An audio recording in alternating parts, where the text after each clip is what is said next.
swear to God, like not just what Dom just did, and then a skunk got to some animal right outside. Why do I leave the windows open? This is right as the show's starting. You got to be kidding me.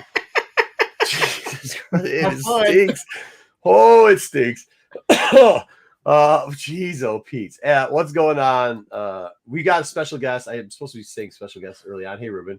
Not really special guest for those people that don't know, who haven't been a long time with us since the old days on a different channel. Even I think Rubin was over there coming in every once in a while, and then him and Jay. Oh, yes, they're back together. It's him and Jedi back together. Yeah, they're between two forces. Yeah, I miss that show. GTK Comics, wave, thumbs up. Tommy, Sunday Star Wars goodness. What's up? Cheers. What's up? Cheers. Cool. Jeez, that skunk. Holy hell. Let's go well, the window's over there. I can't get to the window right now. It's not like I can just reach the window. Like it's. Let's go Dark Side Sunday night to Star Wars. Holy shit. Mark those skunk books. Oh my God, dude. Well, dude, people think they have outside cats. They get outside skunked, man. Like that's what happens. Only in the Midwest. That's saying hi for Colorado. I know, saying hi for the algorithm. Holy shit. Still dealing with jet lag. May not be here. All right, Ed. Well, hopefully I'm glad you're back. I'm glad you're back safe. Oh. Hell yeah, this is go shut your window. Seriously, take a break. Go shut the window. Shut your window. Happy Sunday, Darksiders. It's all right. It'll go away. Febreze, something like that. It'll go away. It'll go away. Hi, everyone. It'll go away. Like 6 hours. Hi, everyone. No, it'll go away. It'll go away. Hey, what's up? You're acting like you can smell it. Yeah, don't worry about it. My eyes are watering, not yours. He's crying. Like he can't keep his eyes open. That's how bad it is. What's going on? What's going on, John Sanders? It's bad. Yeah, it is. We canceled the show this week? Oh, because we were running late. We started late. Dom had been talking here for 30 minutes. Right before the show starts, he goes, oh, hey, by the way, there's a guest just yesterday reached out. They want to be on. And we're like, Dom, like before the show or after show, not like 1 second before the show's going to start. Bury the lead. Yeah, I know, like, right? You have positivity until the first beginning. Let's go.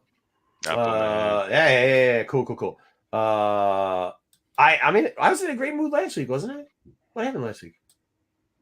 I don't remember. What are you talking about? We were on for 4 hours. I think you must have been. Oh, yeah. Comic book. Oh, I was tired last week. You're right. Wayseeker, the ending of your. Thrawn 4. Okay. Yeah. So here we go. For those people, I've heard it. We are going to do We're doing Star Wars Unlimited stuff again. We're going to do it a little bit. I don't know when we're going to do it. We might have a 2-part section on that. We're going to do a little bit of Barclay Report. We did that 2 weeks ago. We'll hit it up again. We also are going to talk because there's been a lot of stuff in that marketplace that's been happening. And then obviously I've got some packs from playing this week, not new packs, but the promo packs. And then we will open those and we'll discuss and probably talk about some stuff. Jedi opened a box. We'll talk about if he should sell a card and all that stuff. And yes, I will chapter that for you card people. For all the rest of you card people that have joined us now in the last couple of weeks and you like the content, I appreciate the comments. Thank you very much. We will continue to educate you on or at least discuss. There's a lot of comic crossover people, so I really appreciate it, guys. Wayseeker, I am telling you right now, calm it down. Go ahead. Okay? We're starting off strong. Wayseeker. Starting off strong. You ready? You better not do it, Wayseeker. All right. Listen, don't worry. Pins and needles, needles and pins. It's a happy man that green. Hey, you can't eat on the show, Rubin. You don't eat on the show. Don't eat. Mute if you're going to eat. We almost lost Dom this week because of the story right here. But Daisy Ridley came out this week and confirmed that the draft by Stephen Knight for the new Jedi Order movie is complete. She is excited to read it early next month. So I know we thought this was never going to happen. Margot said there's no way we're ever going to get this movie. I've been saying we are. It was canceled. Here we're going. The draft of the script is in. So the draft's it. She says it's in, but she doesn't have it. The one that was supposed to be done months ago is in, and she doesn't have it, but she knows it's done. She hasn't time with No, excited to. No, she's gonna read it. She said she's not doesn't have time to read it next month. She's got it. She's got nothing to do. What else she does? What else is she doing? She could read the damn script. She's not doing anything. She hasn't been any of the movies. Yeah, there's no reason for her to read it right away. Hell, It's not like she's gonna go. It's not like she's gonna go right now and be like, "Oh yeah, I'm starting my thing tomorrow." By the way, I didn't say You can't read what she not doesn't love have this yet. movie. No. By the way, Wayseeker, I would like to debate one thing with you because you're just trying to troll everybody. So let's be proper with it. I said I don't give a shit about this movie. Okay, and I said it doesn't mean just because they say they're writing a draft that this movie's going to get done anytime soon. And since she's going to wait months to read the fucking thing anyhow, if that's true at all, which I think you and Dom are just the two different cycles of the same circle. You just make shit up when you hear shit. So here we go. Still don't care. Still don't give a shit about this movie. I thought It hasn't gone any further than it was last week because still there's supposed to be some script out there that we don't know about. And yeah. Great troll. Troll better, Wasted. I thought you were excited because of Stephen Knight. Stephen Knight's great. Like Stephen Knight should make a great script. I'm excited that he's going forward. For better or worse, this movie is going to happen. It would have died on the vine already if this movie wasn't going to happen. It's going to happen. I agree with you. I'm gonna go out on a limb here and say this. Part-time Kyle. I am definitely afraid. Yeah. What the damage this is going to do. I'm not listening to the franchise even more because of the director. Listen. Who's the director? The director is a feminist. Okay. There you go. Get out of here. We don't look the name. Look, you know what? And the whole fact is that I'm afraid of that because she has no knowledge of Star Wars whatsoever. Dom, the last person you said had no knowledge of Star Wars because she was a female, literally knows more about Star Wars than you. Literally, Dom, no offense. Hey, whoa. Now, hey, I told you about that. So here we go. Dom, stop. Here's how I'm going to go with it then. Like, out of the panel, including Rubin, you're not the top tier of knowledge on Star Wars, bro. Like, you're not even close. But then, like, you're going to tell people, and by the way, some of the people that you're we a little know, above me. Yeah, there you go. That's where you rank. But then you're going to tell people, like, what they know about Star Wars? I mean, come on. And I don't know who... Do they even have a director on this? Do they have a director? Yeah, they do. They have a director. Yeah. He directed documentaries. She directed this Marvel from Afghanistan. You said he. She's done movies. She's done superhero movies. You might not. Yeah. No, she does Disney movies, but it's all about the freedom of women from Afghanistan. That's one documentary. Dom, she didn't write the movie. Dom, I know, but the fact is that. Look, he doesn't. No, he doesn't understand. No, he doesn't. He doesn't understand. He does not understand how any of it works because he watches toxic fucking bullshit that stresses him out. No, stop, Dom. No. I heard what you said, and it was so bad that I wasn't even paying attention. And now you got my attention. Okay. So let's be clear about it. You don't know. Not only do you not know how much knowledge some of these people have on Star Wars, you don't know how movie making from the clearest. By the way, you are on the internet because that's how you get that, and you could look up to see what these people do, but you choose not to do that. Instead, you decide to make ignorant statements. But the fact is that this is the problem that I'm trying to say. Done with this shit. Majority of these people that are doing these things, they're just doing to give them the opportunity. To get money? To get money. No, that's because of their job. Yeah, that's what they do it for. Me personally. That's what they do it for. The biggest IP in the world. The biggest. What do you do your Hey, Dom? What do you do your job for? In the world, dude. Dom.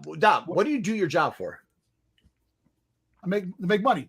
Oh no shit! Well, that's what they do too. And by the way, Dom, you're the one that told us all last year how much money Disney was losing. All these woke directors. You said all that bullshit. No, you said all that bullshit. And what happened? They came out with the profitability, and you haven't looked at the numbers. You ain't wrong. I hear lots of words. We're already off the rails on story one from the video. Yeah, all right. Next, move along. I put this first for Rubin because Rubin did. Okay. Rubin loves Ray. Well, one more thing. Talk. One more thing about what Dom said earlier about Daisy not doing anything. She's actually promoting her new movie called "Young Woman in the Sea." So she's in the process of doing that right now. She's actually doing that. She's working. She's a working actress. That's what I'm telling you, Dom. And I'm not trying to shit on you, but your argument would make sense if you actually knew how any of it worked or knew what any of it was.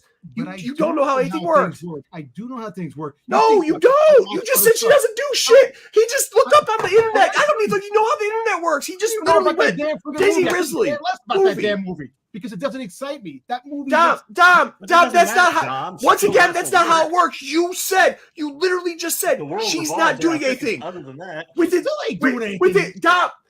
Within 20 seconds, Rubin goes, she's promoting a movie she's coming out that she just got a bag for. Well, he's literally working. Dom, she's literally working. The definition of doing. Dom, stop. Hold on, stop. The definition of doing nothing is not working. Is not working. The word, when you say she's working, that's not doing nothing. I don't know if you understand that. But the fact is that for Star Wars, if you're going to do the big movie, I'm not, Brian. Take that over anything you're doing.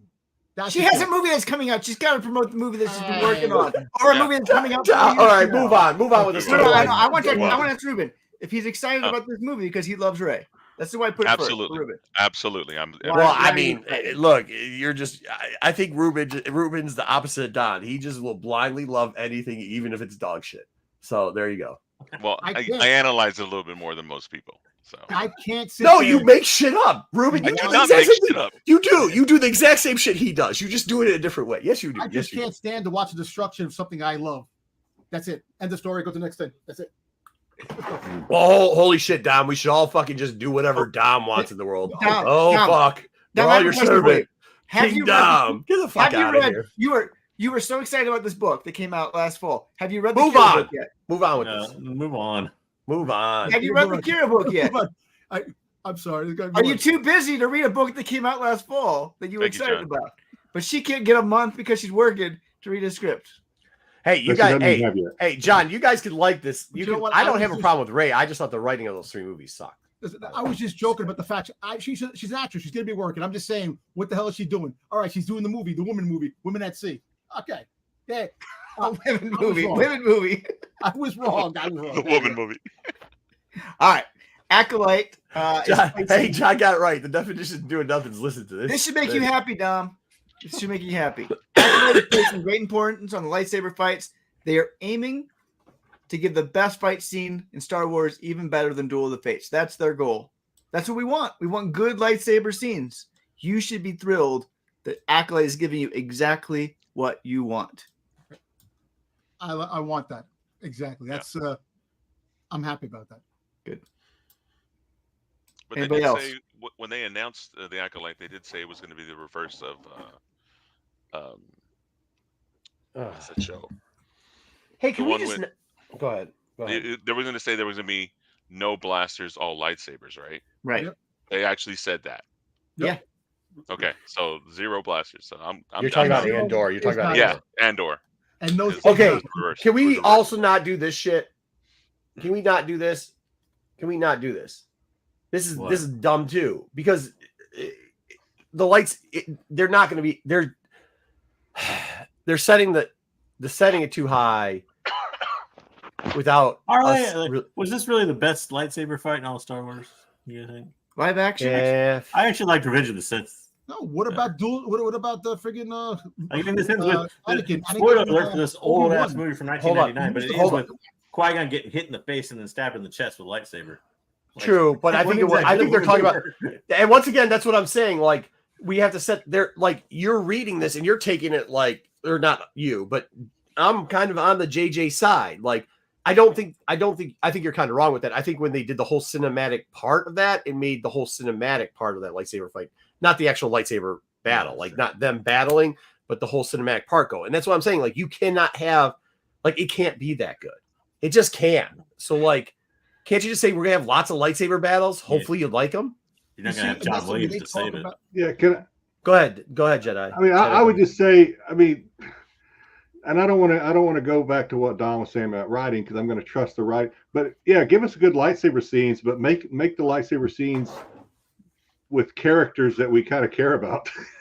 Don't just throw a bunch of lightsabers in a room swinging around and think that we're going to give a a I mean. People don't, Jedi. There are people that will care. There are people that will care about that. Also, I find it funny that the one fight we got in the trailer doesn't have lightsabers. Well, no, they had them all ignite. Go ahead, Dom. Go. I'm saying the thing is that scares me is that when they raise the bar up for certain things, the letdown hurts a lot more if it doesn't proceed what they're saying. They should just say we're gonna have lots of lightsaber battles, and hopefully the fandom will enjoy what we're having. I don't know why they always have to raise the bar and say this and say that. Just let us have something to enjoy. I mean, be the judge of it. There's probably did we just fix Dom? Did we just fix Dom? For a minute. Well, yeah, you broke me though. Okay, go ahead. I think unintentionally he made a good point though, because if we go with what JJ said, that it would be better than Revenge of the Sith, a lot of people are like, you can't top that. You can top a Phantom Menace lightsaber battle. You can set that bar, but if you set this bar, Revenge of the Sith style, a lot of people are like, that was not Revenge of the Sith. You guys are lying. But if you say Phantom Menace level, then okay, it probably would be that level. Yeah, but I don't think they're like the actual lightsaber battle wasn't the good part in the Phantom Menace Duel of Fates. I mean, right? That's why it's what a if good bar. What if when they wrote which movie, Rubin, was it 8 or 9 that had the lightsaber scene with Rey and Kylo against Snoke's guards? The guards? 9. Guards? Last Jedi. That was the Last Jedi. 8. That was the Johnson one that everybody. They were probably that was probably their intention then. We're going to make a lightsaber scene that rivals the great lightsaber scene between Qui-Gon and Obi-Wan and Darth Maul. We're going to do it. No, I think what they try to I do actually liked it. I make a better lightsaber than Prime. Yeah, it was a great scene, but it was also surrounded by bad writing. So yeah, I mean, I like the part where he turns it with the head too and kills Snoke. I mean, like that stuff would be interesting if they used the Schwartz, like Luke suggests. Yeah, I just don't. I just don't get like what. Like this is the same stuff that annoys me. Like, who cares? Like, let's just see the movie already. What's up, Hyde? John thinks Phantom Menace better. Hey, stop clicking stuff. You're bad at it. What's up, Hyde? You're bad at it. Stop doing it. No, you clicked the wrong one. No, I didn't. I'm saying what's up to our boy who's got a High Republic symbol, which is what we tailor our content towards. Yeah. All right, next up. Oh, we got this week. We got quite a bit of Outlaw news. Since we didn't cover the trailer, it was scene by scene. But we got the story trailer released. We got the release date for Outlaws. It's set for August 30th. Moving forward here, some good before some bad. Kira, or maybe not good. I don't know. Kira is set. Go back. This is what's up. Nobody told me this, so I looked into it. You can only play this on, was it Xbox PS5, X or whatever? PC. And PS5, bro. And Xbox, PlayStation, PC. What else? No, not all Xboxes. No, you can only play it on the newest. Mm-hmm. Yeah, you can only play it on the newest console. That's not unusual, though. Those consoles are 2 years out of date. That's not unusual at all. These big games. Marco. I know, but I wasn't planning on buying a new console for this bullshit. Well, then don't play it on your PC. Every time I see this graphic, I think it's Rebel Moon. So. God. We'll talk about that in a little bit. All right, go ahead and do your. So we got Kira coming back. She wasn't in the trailer; her underling was, but reports are, and it's been confirmed at this point by enough people, that she will be in Outlaws. So Kira fans rejoice, but will not be voiced by Emilia Clarke. So it'll be interesting to see how they work with Crimson Dawn in this time period. Why not? What's she doing? She's not doing anything. Yeah. She's not about money or anything. It's about money. Let me look it up. Let me look what she's doing. Crimson Dawn. I'm not. They had War of the Bounty Hunters. The whole story. They had the Crimson Dawn when Kira fought the Emperor and Darth Vader. So that is in that timeline right there. No, I know. So it's gonna. How was she? The last time we saw her, she was in the bar, sitting there after she lost. The bar's after. The bar's after this movie. The bar's after. So it's in the future. So this takes place. Most likely because we see Han still in Carbonite. This would be before Empire or after Empire Strikes Back, before Return of the Jedi. Yeah. So it'd be probably between the first series and the second series of those Hidden Empire. Also, you don't know, like you have new characters. This game can cover pretty much their entire life story. You don't know when Kira is going to show up in that part of that life story. So yeah, but yeah, Jedi. The reason she's not in it is because of money. They don't got money to pay her as a voice actor. Too much money for a video game. I don't think that's true. Ubisoft could shell out the money if they had to shell out the money. But I think it's more along the lines of, one, they probably don't want to pay that money. And two, this is probably a smaller part than most of us are thinking. So yeah, they probably usually when you have celebrities show up in a game, it's not very long, and I don't think with them where they're not being there, it's going to be any longer. So it'll probably be like a short cameo. Or they're on the whole thing, or they do a lot. Like Right. They got to do a lot. Yeah, but I don't think that'd be that case with an existing character. We'll see. But Well, that's what I'm saying. Yeah, it's not. I agree with you. No, I'm agreeing with you, JJ. I'm agreeing with you. Yeah. But also, who cares?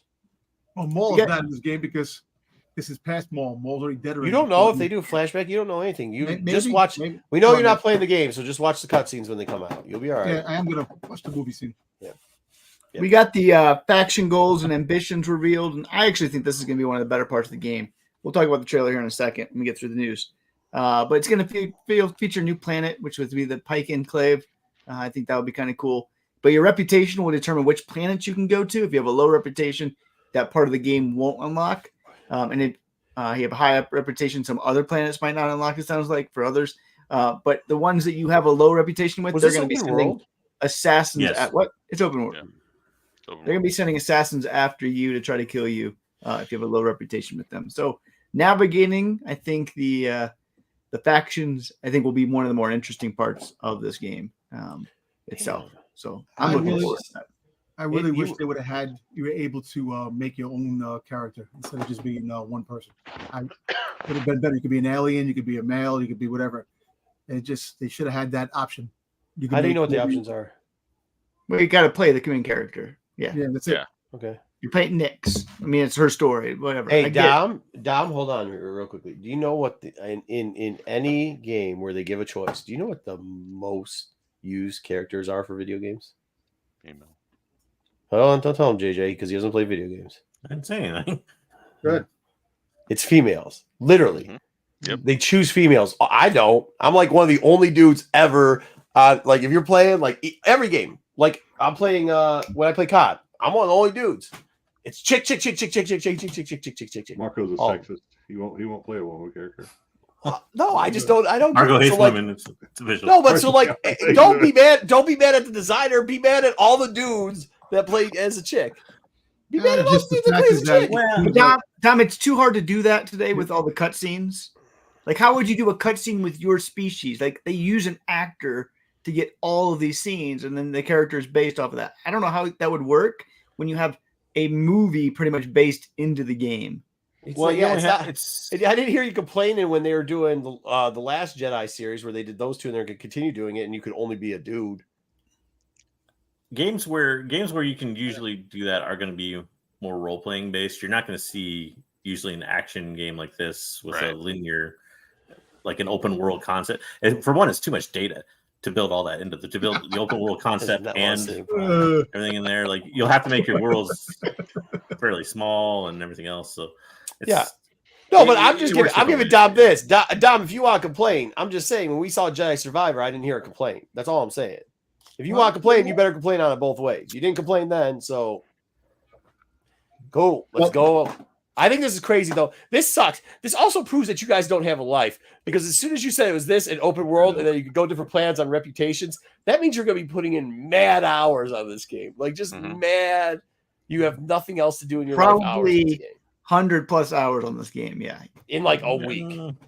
I don't know if I'm going to do it in a week. You're going to do it in a week. If there's an end game to it, if there's any way to replay it. If there's no way to replay it, I bet about 60 to 80. Hey, Bruce, the last game I played was Space Invaders. Leave me alone. So Dom refused to play Miss Pac-Man. He just wouldn't do it. Nope. Nope. They ruined Pac-Man. It was a missed opportunity to do it. They could have done this with Dr. Afra. Are we going over the trailer and stuff later, or do you have that news? We didn't actually go over the trailer, but I have this in there. Overall, though, reactions to the story trailer were underwhelming by most people on the internet. They did not like how visually things look downgraded. And so here's a picture of what we saw in the original trailer and what we see in the new one. And they just they don't look as, I don't know, gruff and sharp. Sharp and detailed. Yeah, I mean, it looks like the lead girl doesn't even look like the actress. Well, I can't see because somebody decided that they weren't going to change their format, and they put a line right down one of the dude's face. So, like, oh my god, way to create content, buddy.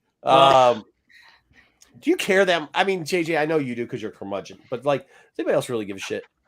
No. Like, is that? I mean, no. Well, like the open world concept sounds a lot cooler than like me caring about the cutscenes.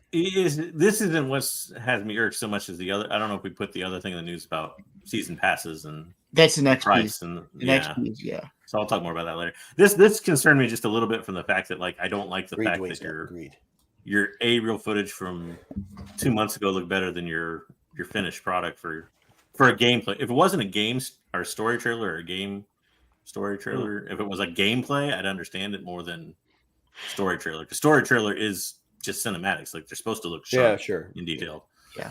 So. And the girl doesn't even look like the girl. She looks more like a dude. Yeah, they kind of changed the look at her too. Yeah. But let's see why what you mad, happens. And why are you mad, Dom? If it looks like a dude, dude. Madam Solo. Madam Solo right there. I can tell you that. You can't make Dom happy. You just can't. And then the one thing I'm just saying, the game. I didn't even look at the trailer. I didn't even watch the trailer. I watched a glimpse of it because I really didn't. Yeah, Terry, that was good. Let's be honest, Dom. You're not gonna play it. You're not gonna play the game. No, you're definitely not buying a $5,000 or $500 console to play. I'll watch $70 game. No, I'll watch the movie like I did with everything else. The movie aspect of it. That's it. That's all. I don't care about the game. I don't play games. Man. That's fair. Well, do you care at all? Yeah. Well, I do know that like bad CGI does take some people out of the game. They're in it, they're involved, and all of a sudden the cutscene will come up and bad CGI, and they'll be like, ugh. I actually hate when they don't let you skip the cutscenes. Because when I play, I'd rather cut all the cutscenes and then go. I'll be honest. I go to YouTube and watch them all together, and I just play through especially in open world. Like, why do I want to watch the cutscenes for that? What about the games where you have to make decisions? I hate it. I just hate it. It slows down the game so much. You're like, okay, you have to do this or this. Okay, what? Yeah, because I don't have like. Part of the problem is those cutscenes run like 3 minutes a scene. It's literally 5 minutes when you get done because you got the load in, you got the load out, you got everything. That's 5 minutes of time I could be like 360 shooting people or cutting somebody's head off with a lightsaber. You know what I mean? Going back to the fact that they should have made a Dr. Africa game, that would have been much more fun. Well, that would have been fun. That's kind of what my hope is in this story. I'll let Wayseeker explain the story, then I'll talk about it a little bit more if he wants. Okay. I didn't put in the story. You can talk about that. I just put we can talk about that next. But the other thing that fans are upset about is the pricing structure. So the game costs $70. Mm-hmm. But if you want the gold edition, that's costing you $110. And the gold edition, it gives you access to the 2 upcoming expansions, which is a season pass, which makes you think there's going to be more seasons in the future with more expansions. Because you don't really call it a season pass if there's only going to be one season. So everybody's thinking that this will give you access to the first 2 expansions, but you won't get access to the other ones. So you're going to be dropping another $20, $30 per expansion. And then the Ultimate Edition gives you I think maybe a few more skins and access to a book. Garbage. Gives you garbage. Digital, nothing. Not worth it. Don't do the Ultimate. I do think you're probably going to, if you want to play the game for a Star Wars fan, you're probably just going to have to shell 110 for the gold. It's 110. Edition. The game costs 110 bucks. I actually don't even advise doing that because this is where I had a big problem. Made 4 special too. Explain more. Was one, this is higher than the normal price for a gold edition of a game. Even after the prices went up for games, this is higher than the normal price by about 10 to 20 bucks. Yeah. 2, it gives them basically license or reason to only release basically a not completed product. And by doing that, they can then add in whatever they want in those season passes and say, oh, look at the content we've given you. It's fantastic, et cetera, et cetera. So, John. To me, that just... you're going to tell people, but I get it, and I get that you're on the soapbox, and I appreciate that. But you do know it's going on deaf ears. Like the people who are going to do this are going to. I agree with you. There's been more of an outcry I've seen in this game than in previous, and Ubisoft is becoming famous for this kind of. But just as micro, I was about to say, just as we're boycotting any game with microtransaction, and then we get this game that's got microtransactions in it. So like, well, this isn't really microtransactions. It's a little different, I understand. But you know what I'm saying? Like the replacement for micro. I mean, micros still are. I mean, micros. Well, it will be because what's going to happen with that DLC stuff too and the accessories is they're going to run probably accessory-based seasonal pass, which then at that point you can either lump sum your microtransactions to get the extra skins and the extra blasters or whatever else they're going to give you, the extra, you can, maybe a lightsaber or something to that effect. You can call it you can call it an expansion pack. You can call it a seasonal pass. You can call it whatever you want, but it really is. Do you buy $10 worth of the credits? Do you buy $20? Do you buy $30? Same thing. It's the same thing. The other issue is they're asking you to put in money too without knowing what's in those season passes. I get that. At the same point, like, I can be upset about it, but I'm still going to pay the $110 because I want all the content. That's another thing too. What's going to happen? Like JJ said, all kidding aside, if this game doesn't reach the potential that it was supposed to, the people are going to lose money. You're going to spend your money on a game that you're not going to get the full game because the outcries are more negative than positive on this game. Well, dude, that's the internet, bro. According to Ubisoft, according to Ubisoft, the season passes are for Jabba's Gambit and Kessel Run character pack. Yeah. So you get the 2 upcoming expansions. But then you also the pre-order bonus is a cosmic pack for your speeder and a cosmic pack for your spaceship. So which sucks for you.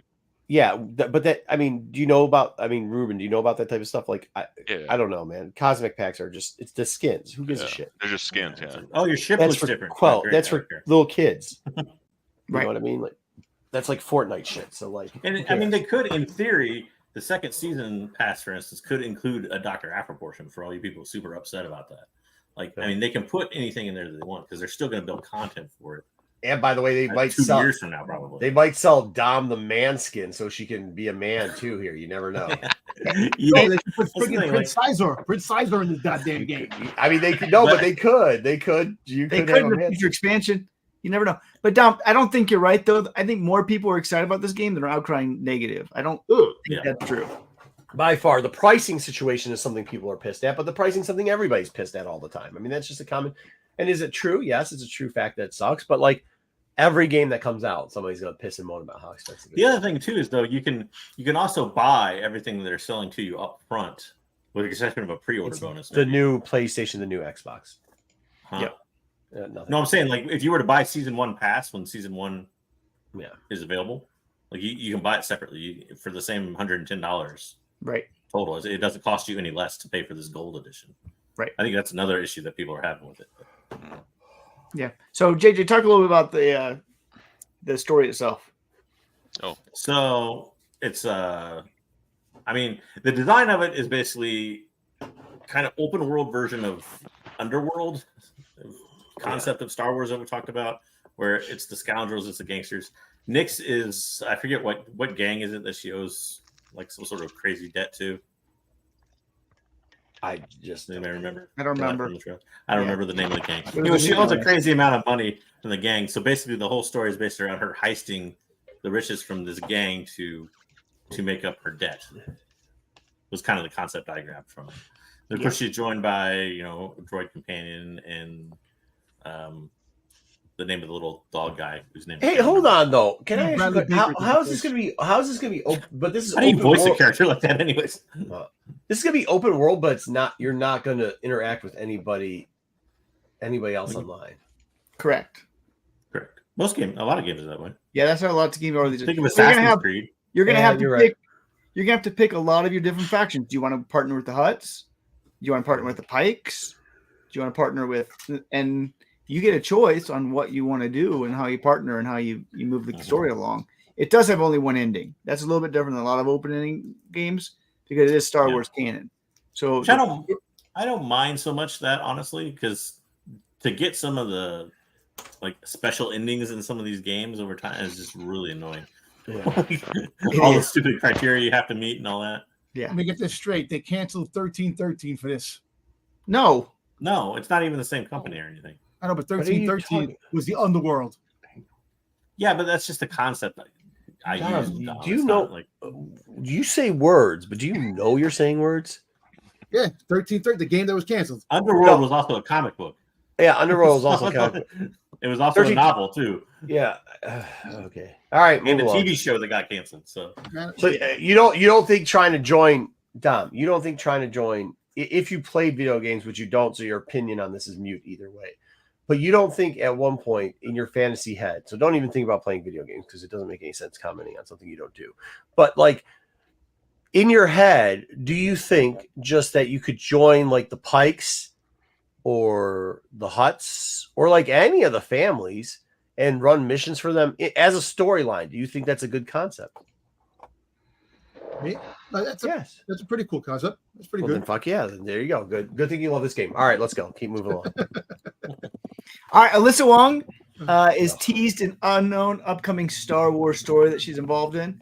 She tweets that they're writing a character that they never expected to write, and it is brought back, and that they absolutely love the High Republic.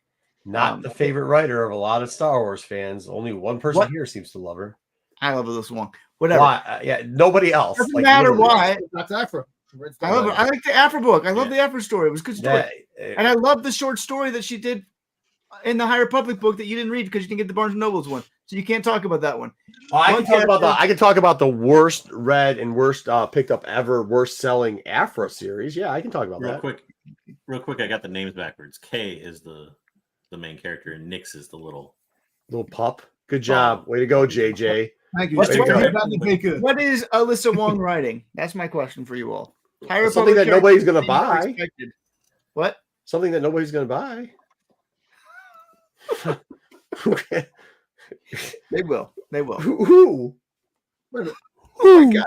You're so negative. You're so negative. I'm just saying. No, I'm not. I literally. You're totally negative. It's High Republic. They buy everything. You buy everything. Yeah. Everybody buys everything. You're right. People buy it. But like my point is like you Wayseeker, here was what you did. You started off, I told you not to, with a troll on Dom and went in overdrive. Then you do this and you play this character all the time, and I appreciate it. But you play the character of like, I'm going to choose a thing that no real people actually like a blue teddy bear. Alyssa Wong's like series. You go, I like the series. It was great. Literally the worst bought. And I'm not saying, I am not commenting on her as a person or my opinion on her work. I'm just saying the worst solicited run of Afra. Like, you have to state that that's what that is. You can't say she's the best and everybody's super excited. I already had this conversation, and I honestly like the second run better than the first one. Wayseeker, that's fine, but it's the worst. You can't say the one that everybody's excited about when it was the worst run. Like, I get that it wasn't as well selling. It's the one I'm excited about. So what character? No, you said everybody. Question for you isn't about that. What character do you think they're writing? Hopefully a character we give zero shits about. Mac. I'm confused by so I didn't see the tweet. It says that they are writing a character that they never expected and that they love the High Republic. Is they Alyssa Wong loves the High Republic or the character? Alyssa Wong is they. Yeah, so they, them.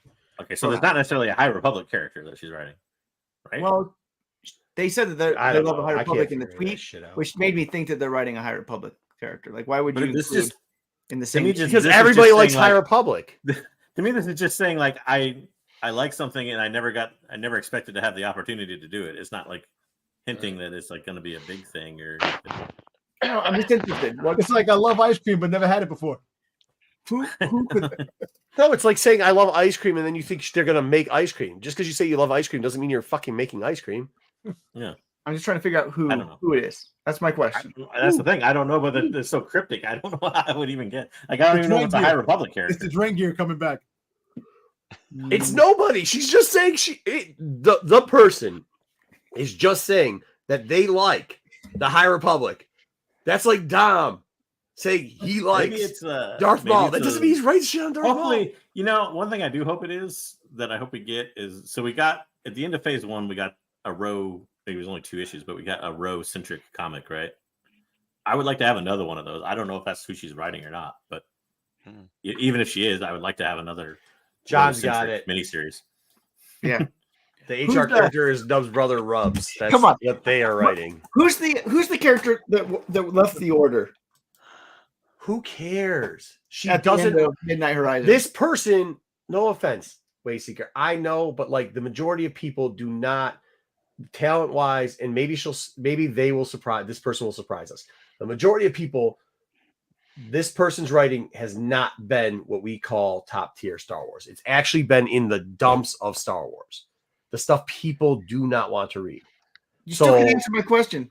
It doesn't matter if you don't like it or not. Who cares? That's what I'm saying. Nobody cares. Is it Cantum Sai?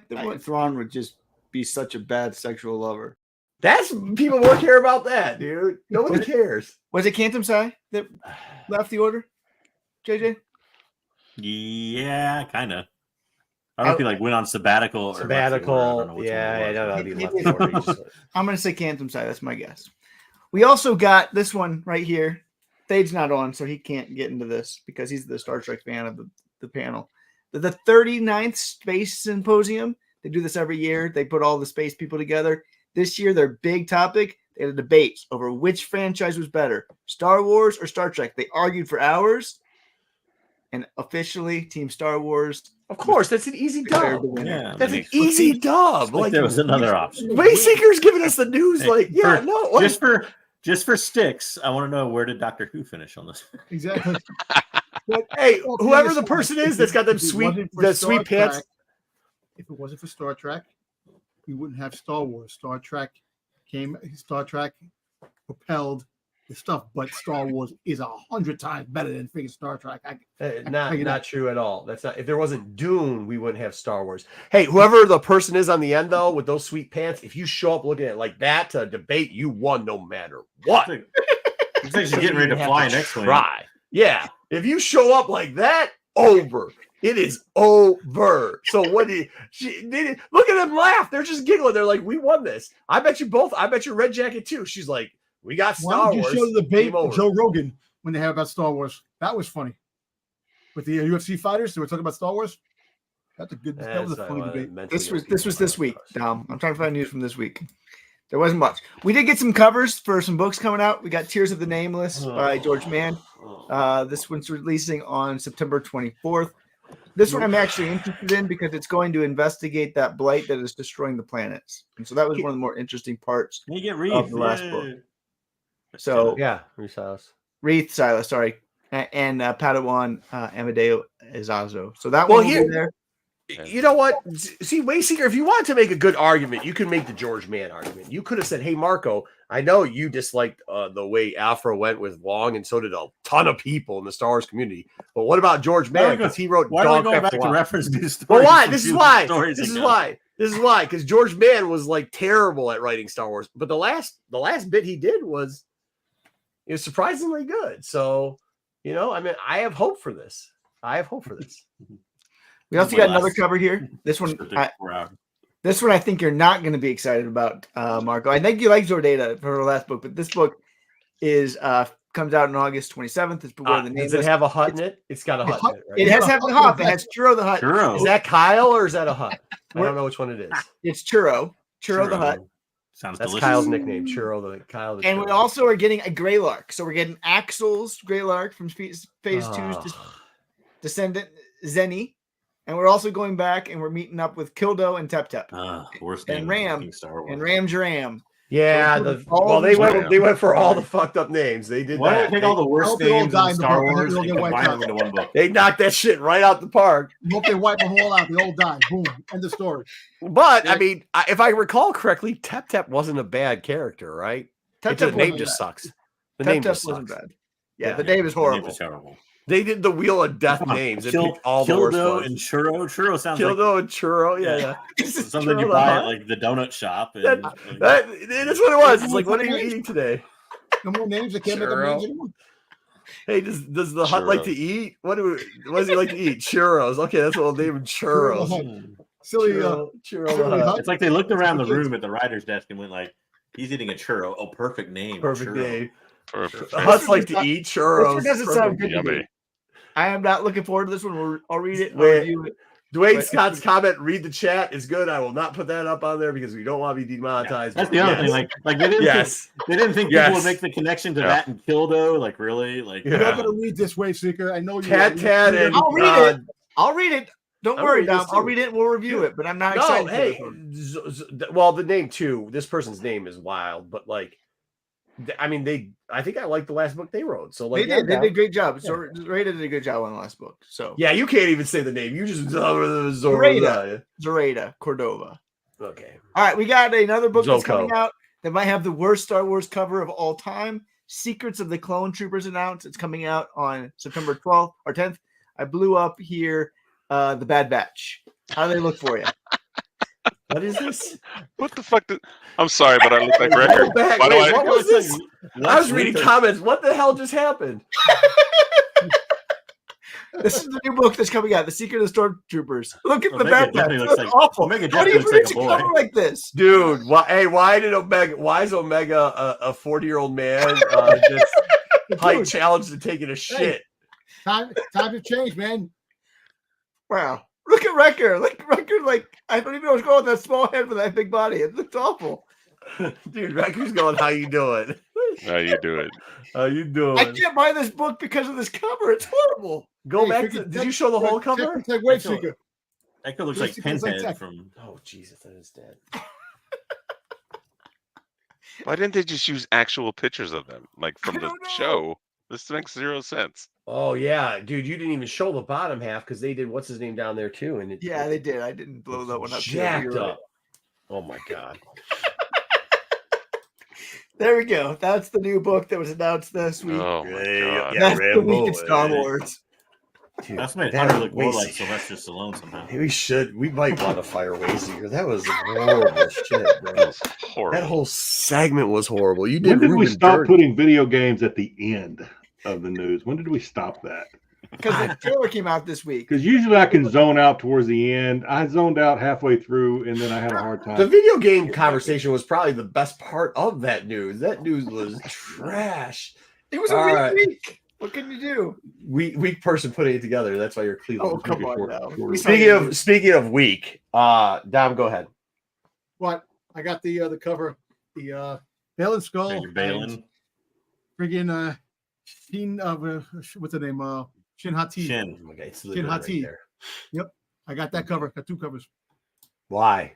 Why? Because the first appearance cover on the cover. Okay, good. He said something that just doesn't make sense. All right, neither does the inside of this book. Vader's like flying through a lightning storm, and people are like, "That's sweet." And then this guy's like, "Yeah, he saved my life, and nobody cares about me or whatever." And Vader's like, "Oh, that's cool. I'm gonna cut off this robot's head, and you got to go into a cave now." He's like, "Oh crap, there's this cave." First appearances inside, just so you know, of guys in robes. Is that the? And that Who's the guy in the expo suit? Yeah, it's a who's girl. Krang? Is that Administrator Moore? yes, that is Administrator Moore. Yes. Oh Jesus Christ! Where did she Because- get the Kang bodysuit from? No. It's two different. No, 2 different people. She's Oh, okay. there. She's there. No, if you've been reading this series, so there's one of the Vader's got this like crew of like cyborgs. Yeah, I remember that. I don't So- remember the guy with the bodysuit though. That's not a guy. That's a Girl, whatever. female. I believe it's a female. I don't know. I didn't check. I didn't ask their gender, but that person is in a bodysuit. It's like in a mech suit, and she's like part of that cyborg group. But also, Moore is there too. She starts feeling that this is where Jedi went to cry. I swear to God, this is where they went to fucking cry. She talks about how they killed a couple people and they're crying, and then how Luke was crying, and Vader sees Luke, and he's like, "Oh, he's supposed to be my father or whatever." And then they just did a bunch of flashback. This is horrible. This is fucking horrible. Look at All right, that stance. Yeah, there you go. A lot of ways that stance is weird. I mean, I don't know what you want me to tell you about this. Like, they literally were like, "Let's go break into this cavern." And it had a thing, and then Moore's like, "This is where Jedi's come here to cry." Also, does he kill that robot just for no reason because it's like impressive or something? Or what? Who? Vader? He Yeah, chops yeah, that yeah, robot's yeah, head off yeah, for yeah, like yeah. no reason. Yeah, absolutely. You For gotta no get that reason. prejudice against robots, man. So they could do that. So they could do that stupid joke that he hates robots. Literally, that's what they did that for in this book. And yeah, I mean, there's like, yeah, this guy we kill people all the time. They were sad. Look, this is actual tears. This is tears coming, and then like the other guy. When is this gonna end? When is it? Issue 50, please. 50. End. Yeah. Honestly, this was the best comic of the week. That's how bad this week was. Yeah, Yeah. that's crazy. There's not a best comic this week. All right, next up, how do you ruin a good series? You put Tay in it, and then that'll ruin it quick. So old man Tay here is fighting people and saying, "I have a lightsaber," and they're like, "You're not supposed to have that lightsaber." So then we get what we all didn't want: flashbacks to Phase 2 that nobody cares about. Okay, there's a tiger guy decides to set somebody on fire. Yeah. Yeah, he decided to set some dude on fire. We heard the Mumra thing 4 times now. We got it. All right. Then all of a sudden, Tay comes in. He used the claw thing, and he tried to kill some people. They're like, "You can't do that." And then all of a sudden, he's kissing Mac, which makes no sense. And that's the end of the story. So that's not the end of the story. But oh yeah, Skier comes back, but we don't know what happened because they just whatever.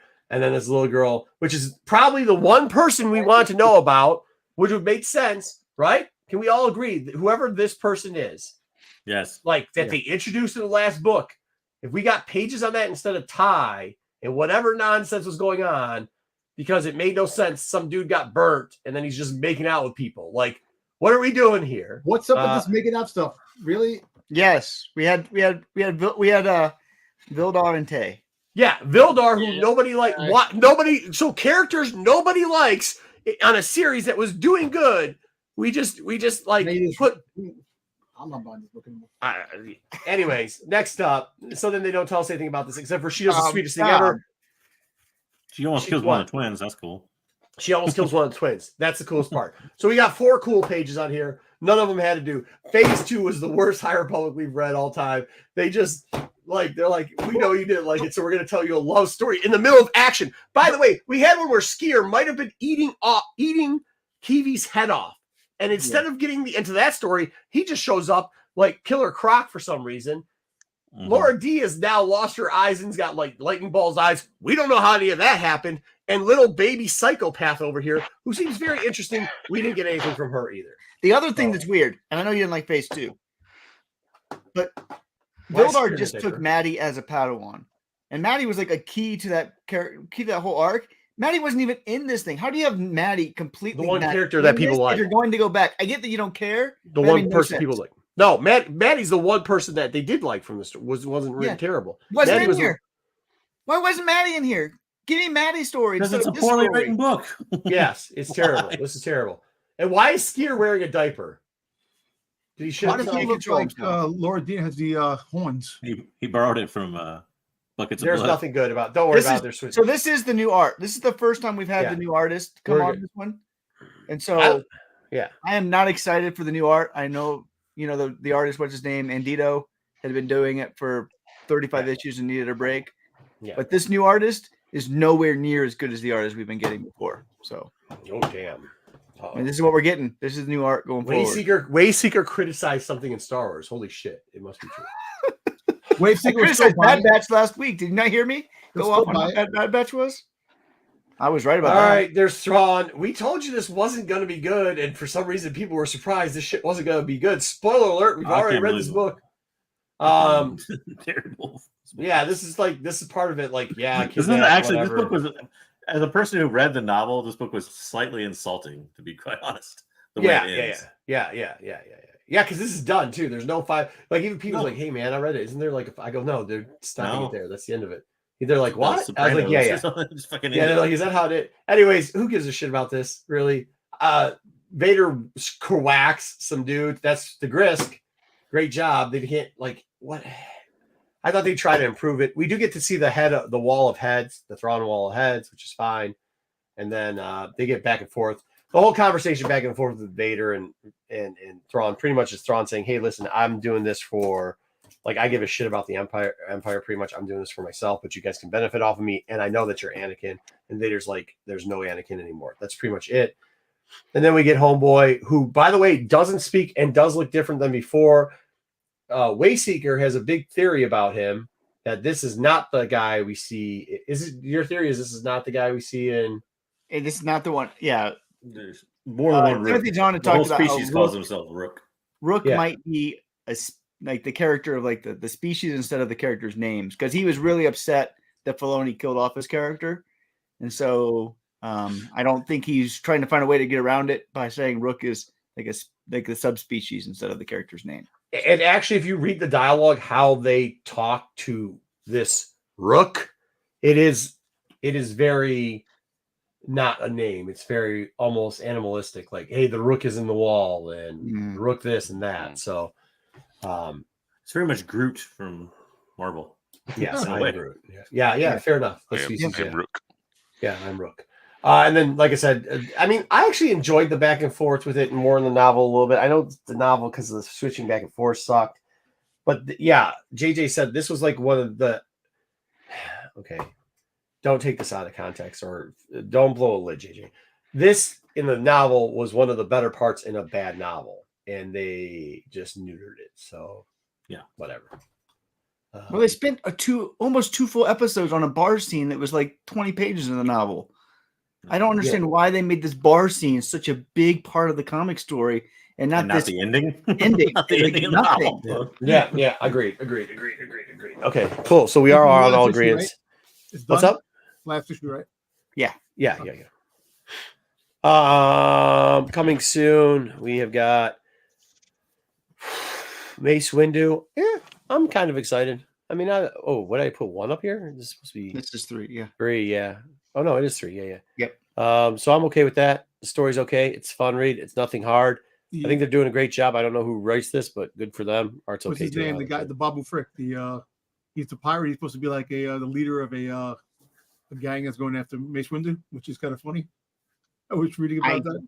Don't find it funny. I don't know why. That's kind of funny. I'm just saying that is kind of funny that he's the leader of a group to try to think of Mace Windu. Wayseeker, how you love nubs? People love these little. I know. Whatever. I don't get it. I love nubs. Mm-hmm. All right. Also, supposedly, we'll see. Supposedly next week, we're supposed to get this. That's turning into a 4-part series of Ty York. For those guys, if you remember last time, they're supposed to be at least a 4-part series. They turned it into a 1 trade paperback of Ty York, and it was Monster Hunter. Wait, what? Other way around. It's supposed to be a trade paperback, and they turned it into 4 issues. Oh, 2 issues. Did they change into 2 issues? 4. It was 4. Was it 4? Wasn't good. All right. Either way, Cyber for Hire. Hopefully, it's better. For stuff in Phase 3, generally, even though we just shat on that last High Republic book, stuff in Phase 3 has been generally better than Phase 2. So we have that coming to us. FOC. The Monster Temple was Phase 1. That was garbage in Phase 1. That's what it was. Monster Temple Phase 1. Yeah. That's when it was bad. Okay. Next up, FOC number 4. There you go, Dom. You get wonderful. I didn't even want to put the secondary covers on this book. Like, why do we have? I mean, why? I can't even remember the Gungan leader's name. No, hold on. We got Boss, right? Boss Nass. We got Rubin. I'll try to spin everything with word salad to make some shit try to make sense. Please, Rubin, try to make this dog shit even fucking remotely tolerable. For those people that don't know, like the 2 books are pretty much the B and C cover, but they're not. They're like it's Master and Apprentice on the right, which is the Kylo Ren, and the Snook cover, and the other one is the something anniversary of something 25th. 25th anniversary. Phantom Menace. So go ahead, Rubin. You got anything nice to say about this dumb shit? No, I'm gonna buy them. So I mean, they got my money. They got my money. Actually, you know what? I don't mind the art of the Master and Apprentice book for this. I actually think it's kind of good. Yeah. I actually like both. Yes. No, I actually like. Yeah, I like the way both of them look. I just don't. First off, I don't want them on the. I'd rather them just do a B cover, just a B cover for Mace Windu with a different artist on it, and like, I don't know where to put these books, but not fucking here. Like, not with these characters. Yeah, I mean, I don't know, man. All right. What the fuck? I think the A cover is cool though. So at least we A cover is good. The A cover for most of the series has been good. That's why I'm saying. That's why I was like, hey, can we get a B cover with alternate art? Because like the A covers have been pretty good. Yeah. So that's number 4. Also on FOC, or it's not, because FOC not, it's Dark Horse. So who the bleep knows? Some people are saying that this thing is going to FOC. Some people are saying it's going to FOC next week. So we'll have it on both. Just order if you want it. Because the B covers have gone for a little bit more coming out the gate till people get them in. If they get them in, who knows? You may want the B cover because it is Isabel's first cover. So if you're a first cover of all time, cool. This is their first comic cover of all time. So Isabel. That is worth picking up. I would also say the Darth Vader cover from this week, that was their first Star Wars cover, one of those Darth Vader covers. So if you're a first cover person, those are worth picking up. Yeah. Good for that. It's a good story inside too. But isn't this ending the arc and the new arc starts next time too? Is this? Is it 6 or is it one more book after that? I think it's one more after. No, I think it is. I think they shortened it to 6 now. So, yay. Whatever. We'll see. I don't know. I'm just letting you know, just in case next week it isn't on the FOC. It should be on the FOC, not Sunday or not Monday. It should be next week, Monday. You have to order it. But as we know, Dark Horse who the fuck knows? I will also say Bell's doing cover 7, and then our friend Sherry L's doing cover 8. 8, so. Yeah, cool. Yep. Friend of the show, friend of the channel. She does a great job. Very nice. And she puts up with us, which is excellent. All right, let's look at some covers. We told you not to buy this for $68. If you didn't buy it for $68, great. Starting on Wednesday, the high was $60. I actually have to report this because you guys know he's a friend of the channel. He's a personal friend of mine in real life. Daggett sold one of the other 2 books, $40 after that, $40, and which was today, and a bid for $47.00, 14 bids live. So his book is probably actually going to pull down the average here. The rest of that started falling after that $60 bid. So this book was still on the wall at my LCS yesterday for $40. Yeah. Yep. I think we're going to see that it's go well. So we'll have something to talk about. It looks like those 125s are going to be in the $30 range. We're going back to see what sold this week in number 1, the 1 in 25 from Thrawn. Okay. It's averaging $35. Those are the copies that do not have the damage that you saw in the first print run, mainly the second one. However, if they are listed properly, and one was where it said a bunch of spine, it wasn't listed exactly properly. It should have said out of the damaged batch, but they were describing some of the damage, at least show the pictures of it, which was that printer error stuff that they had going on the top. Those are selling for more like $15, which I think is, once again, we told you there was going to be a ton of these. There's a ton of them out there. If you don't mind shape, don't pay more than $15. If you do mind shape, you're going to be paying about $35. And this is what now, 4 months later? Mm-hmm. Yeah. Still above ratio. Some people doubted it would be, but even on that print run and sending out the doubles, it still is. However, not as high as it was when it was like a $70 book. So, all right. We saw this because of the top 10 that we do on the show. Ain't wrong, John. What? I wouldn't be buying either at this point. Yeah. Rubin buys them all. Yeah. Yeah. Over there. Right there. Yeah, but if you didn't, are you talking about this over here? Yeah. We're saying who would buy it? Yeah, when you can buy Star Wars. Well, I mean, I would buy it instead of the one. I mean, if you want the 1 in 25, I'd buy it now instead of buying it when it was $70. I mean, we're just gonna try to show you. Of course, whatever, people collect shit. Star Wars: Dawn of the Jedi. Supposedly, even though this isn't actually technically the first book that came out of Dawn of the Jedi, it's Dawn of the Jedi 0. But we're gonna show you this one anyways. Ross did get as high as $88 after some news of somebody wrote a word down. It started to fall down to the $70 range. A CGC 9.6 sold for $170, but as of the day that the announcement was made, was already started falling down to $135. So you're looking at their newsstand. Is it newsstand or is it a non-newsstand? Are those prices? I was just looking all on the basis of regular covers for them. Okay. This book, as you know, has been a pump and dump darling. It has no significance whatsoever. It's dead on the name. I know that Wayseeker likes it because he likes to buy them in lots and then split it up and resell them for more. Which, if you're gonna sell to dumb people, this is a dumb person book. Feel free to sell it. Does anybody else want to say anything else about this? Very good. Okay. Next up, there's also a second print of this dumb book.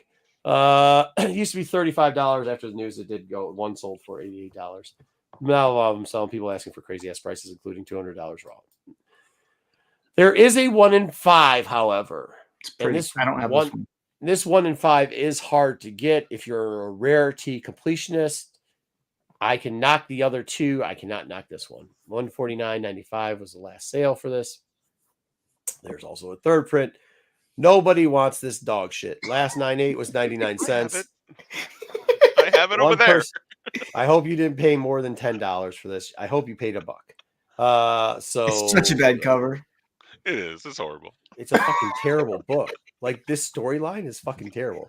I don't mind the story. I don't mind the story, but this cover is garbage. That High Republic. Hold on. You can't criticize that High Republic book and say that this storyline was this decent. cover looks better than some of the books that are out today.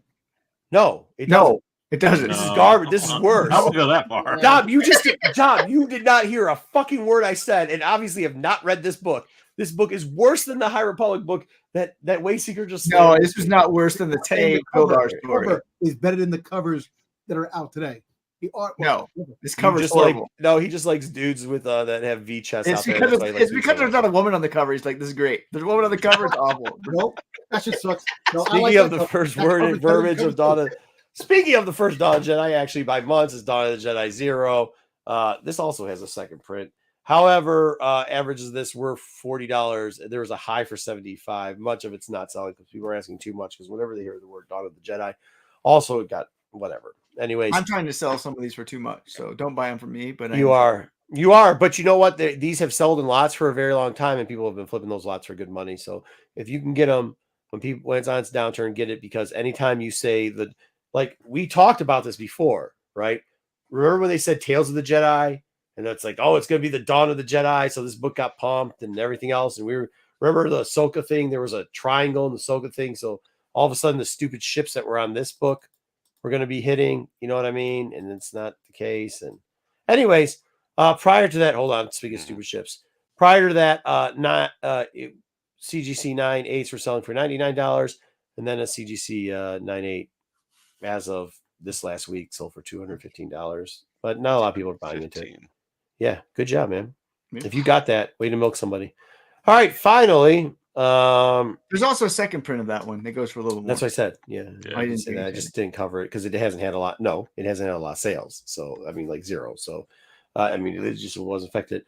Dawn of the Jedi 0, the one in third print, has had some. It was $25 to $30 previous to it. It's $25 to $30 raw now.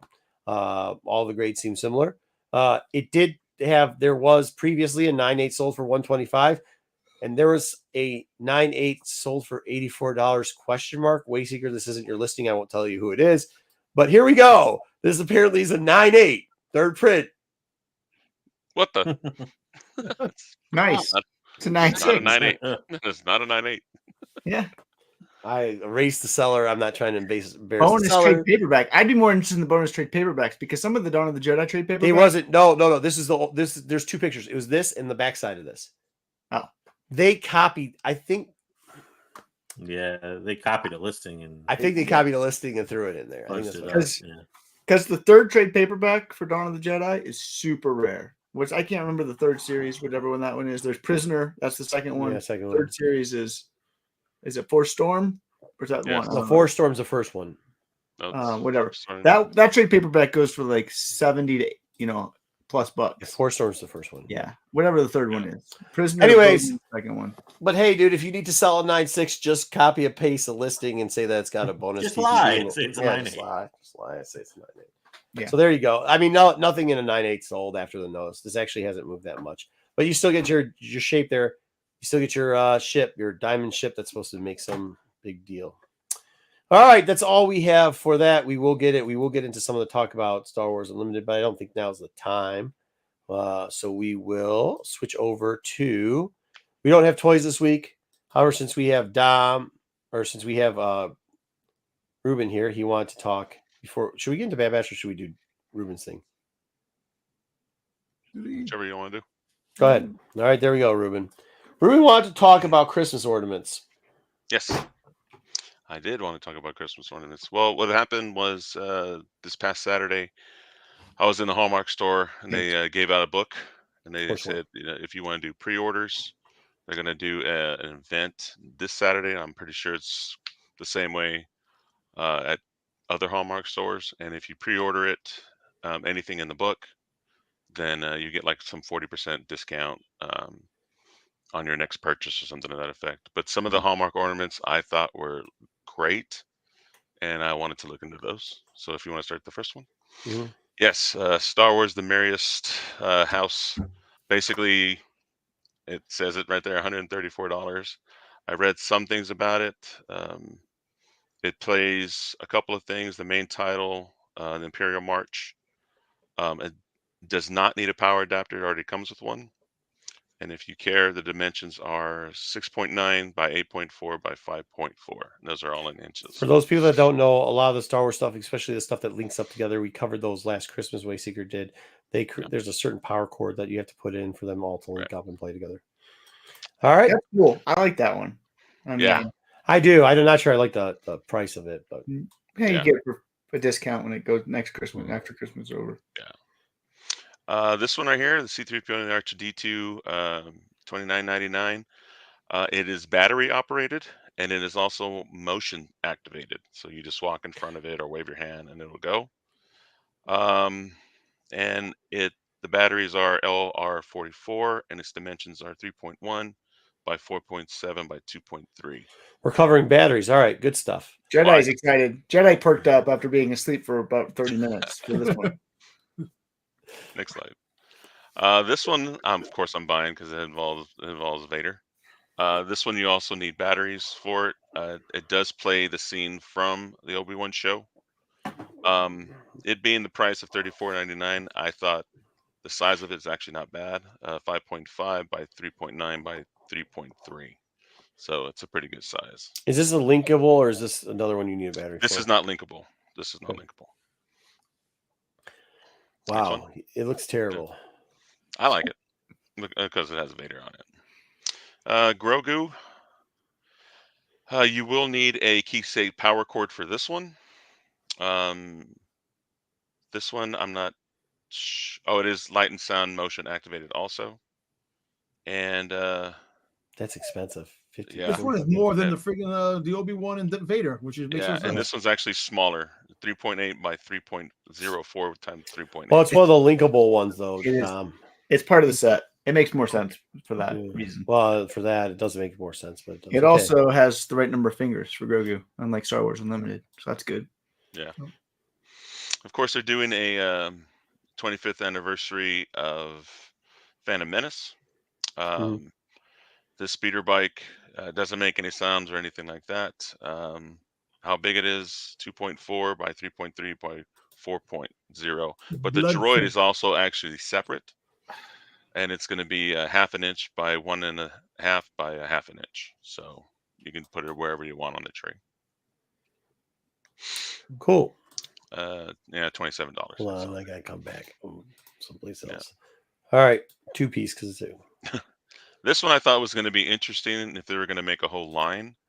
On the actual website, I saw it in different angles. It's not bubbled. It's just a solid flat sheet. Solid flat sheet. And it's pretty small, 3 by 4.5 by 0.7. So I like it. In other words, it kind of sucks. Oh, you're gonna buy it because it is Vader. It's Vader. It's Vader. That's my boy. So I have to buy it. Yeah, they're shutting all that motion stuff. I don't even know why they make it. It's just they make it to get shut off because people don't want to deal with that shit. Right. No. This one's the problem is you have a cat. Just letting you know. The problem I don't have a cat. The ornament. The problem is the cat. Oh yeah, true. That is a cat. Yeah. This is the one that everybody's gonna want. Actually, I'm not. I'm going to pre-order about $300 worth, and this one's not on my list. Really? No. You'll see why here in a few minutes. The power cord is sold separately, and it does do the scene from A New Hope. Dimensions are 5 by 7. It closes, right? I believe so. Yeah. I have it done. On some of the other ones, there was a QVC barcode. You can actually see what it actually does. Seeker, you got it. This one did not have it. This one, 5 by 7, 4 by 3, and a 4 by 4.1. Sorry. So it's a good size. If I decided to buy it later, it might be, but I don't know. This is the sequel to last year, the Carbonite Freeze chamber, which everybody bought that one. Right. Yeah, this one's not as cool though. $70, it's too much. Maybe when it goes on sale, Rubin.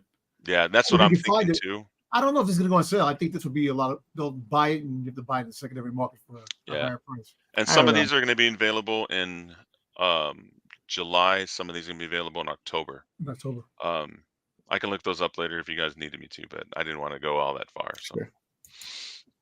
Mandalorian doesn't do anything. Doesn't have anything. It's just regular height than their average one. Poke someone's eye out with the sword with the dark saber. If the dark saber lit up, I think that would be really cool. But I didn't see it. The Ghost. This is of course the 10th anniversary of the Ghost. It does have sound. Nice. It is battery operated. And the dimensions are 3.8 by 1.5 by 4.9. That'd be a good one. I gotta buy this one. Size. I am buying this one. Yeah, this is probably gonna sell out too because the ships usually sell out. Yeah, I agree. This one will sell out. This one's actually currently available. If you wanted to buy it right now, It's just a skirt for your Christmas tree. It has a 48-inch diameter. Yeah. So if you want to go in there, but it's also $120. So. Yeah, it's too much. It looks cool. It does look cool. Yeah, $40. $40 I'm in. 120, no way. No. This will go on sale pretty quick. So yeah. The Thrawn and the Cad Bane, normal shape and size. The only thing about the Cad Bane is that it's a limited edition, and you cannot pre-order that one. So you're gonna have to be, if you really want the Cad Bane, you're You going have to to go be in online. the store. No, you can't buy it online. You have No, to, you have to go online outside, wait to go into the store. in line. Yeah, yes. You have to Inline. you have to go online the day of when they get the release. Cool. I don't like the Thrawn. I don't think it looks right. I like the Cad Bane though. Cad looks okay. Cad looks okay. Yeah. The same thing with the Padme and the limited edition. You'll have to go there the day of, and the Sabine Wren.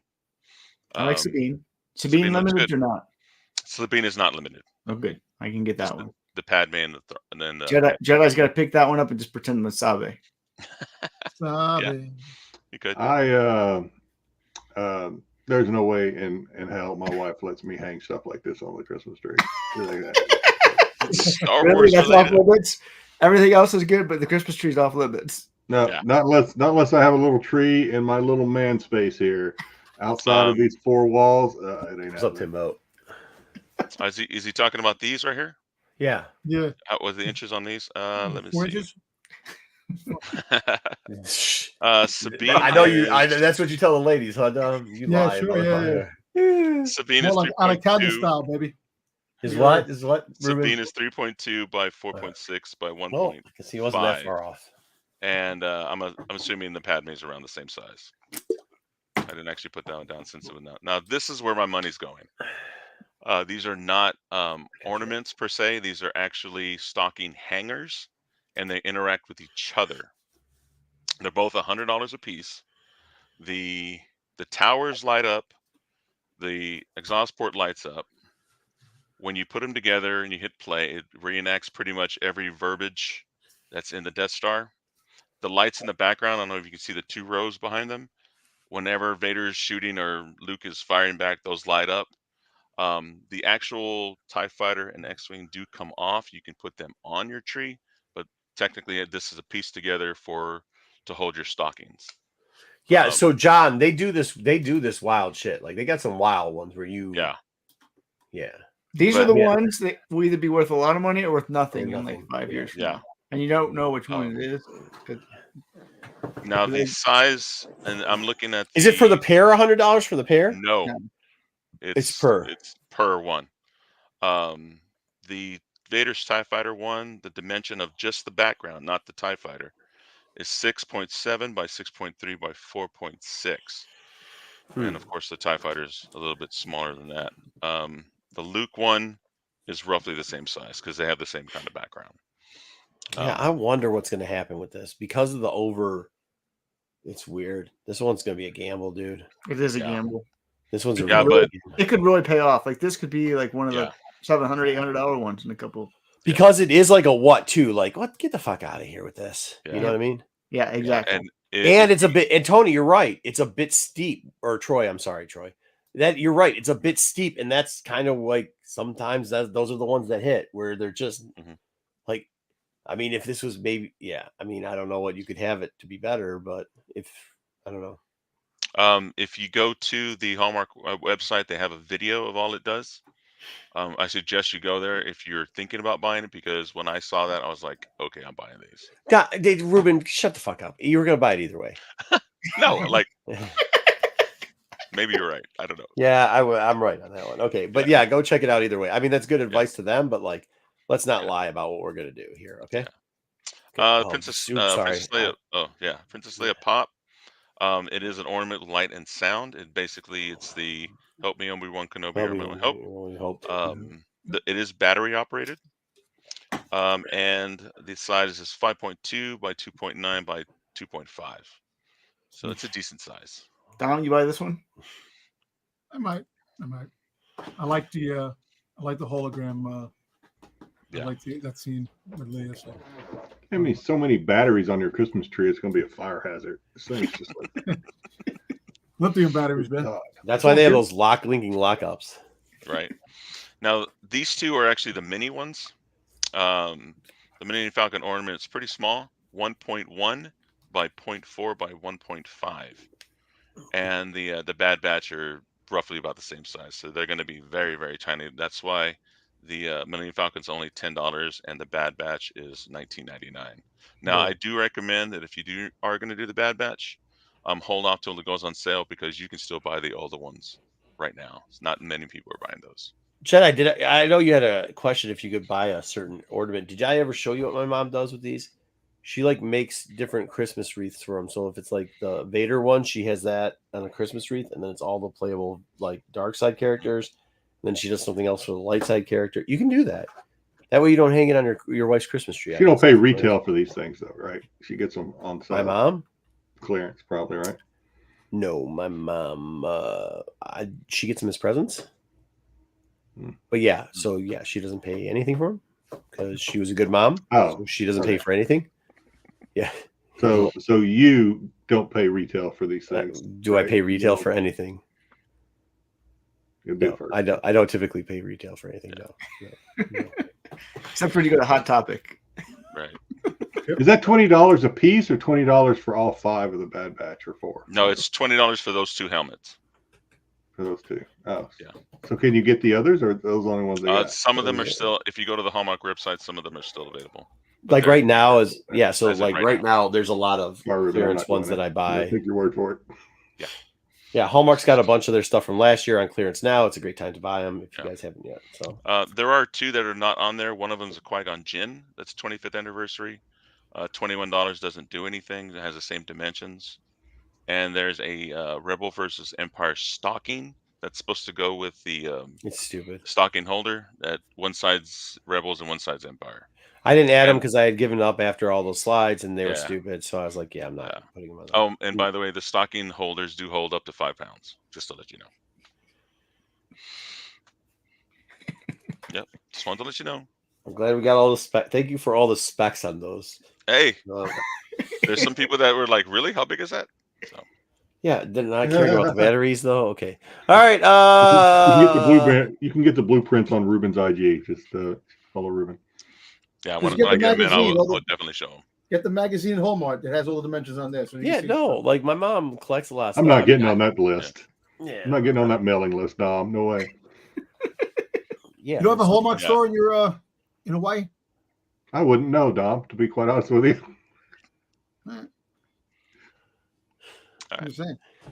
All right. Let's do. You guys want to do Bad Batch and then Star Wars Unlimited? Yeah. Let's do it that way. Where's Jedi? Or where's JJ? I mean, well, he's not going first anyways, is he? So you know how this works, right, Rubin? Yes. It's around the horn, but it's not around the horn. So what do we got first? I said JJ is first. Why do we have episode 8 here? I sent JJ a picture on Wednesday when I first saw Bad Batch. So episode 12 it is. Okay, JJ, good to see you. Let me see what the private chat says. Oh, JJ's first, so I'm glad he's here because if he wasn't here, we would have a bigger problem. JJ, episode 12. Here we go. I got to move you to the first spot. Where's our lineup thing? All right, first one here is Juggernaut. All right, this seems a bit familiar. JJ, go ahead. Yeah, so to me, the beginning of this illustrates how little we've gone with the story so far this season. We're pretty much right back to where we were. Omega is right back in captivity. We're right back to stabbing her hand to test her for the M count. Not much has changed. Probably the worst part of it to me is like they make it seem like it was interesting, like especially in the I don't know if anybody saw the promo for this episode, but good God, none of it matched what was actually in this episode. And to make it even worse, you had the problem of like you thought there'd be something interesting. Oh, CX2 is like dropping her off. Maybe we'll figure out some more about him. No, he just leaves. You don't see him again for the whole rest of the episode. So I don't know. To me, this just set the pace for how bad this was going to be and how much it was just a retread of what we've already done. JJ, you get a couple points because you always like talking shit about this and happening all the time, and this is right up your alley. You're perfectly correct. Go ahead, Wayseeker. Say something dumb like they should have had a blue person there, and that's why this is good. I'm just shocked that JJ wastes his time watching promos for this bad show. Like, I feel bad for you, JJ. 30 seconds. Find better things to watch with time. I mean, we have done nothing in the show. The show is right back with episode 1. We've got no development on any characters outside of Batcher. Like, he's the only one that we've actually seen improvement on. This episode was worse than anyone that we've gotten so far. And I really just want this to be over. Okay. Well, go ahead, Rubin. The only thing that kind of threw me off, I mean, yeah, Emery is the older sister looking out, but does she have to sigh so much? I mean, are they doing enough foreshadowing that she's actually going to help her? Or like, we're already past that point. We know she's going to help her. Does she have to go and literally do that? That's just, okay. It's not pre-made up, and he is he knows how to play the game. I actually hope Rubin doesn't win because he bitched about a fantasy game one time and ruined it for everybody. But he went against what he normally does and criticized it. So plus 5 points for Rubin. All right, Dom, what do we got? No, just the same thing. It's we're back from square one, and same thing. Now Amiga knows what the M counts are, what it means, because she didn't know before. She knew that she had it, but she didn't know what it really was for. But it really didn't push the story forward.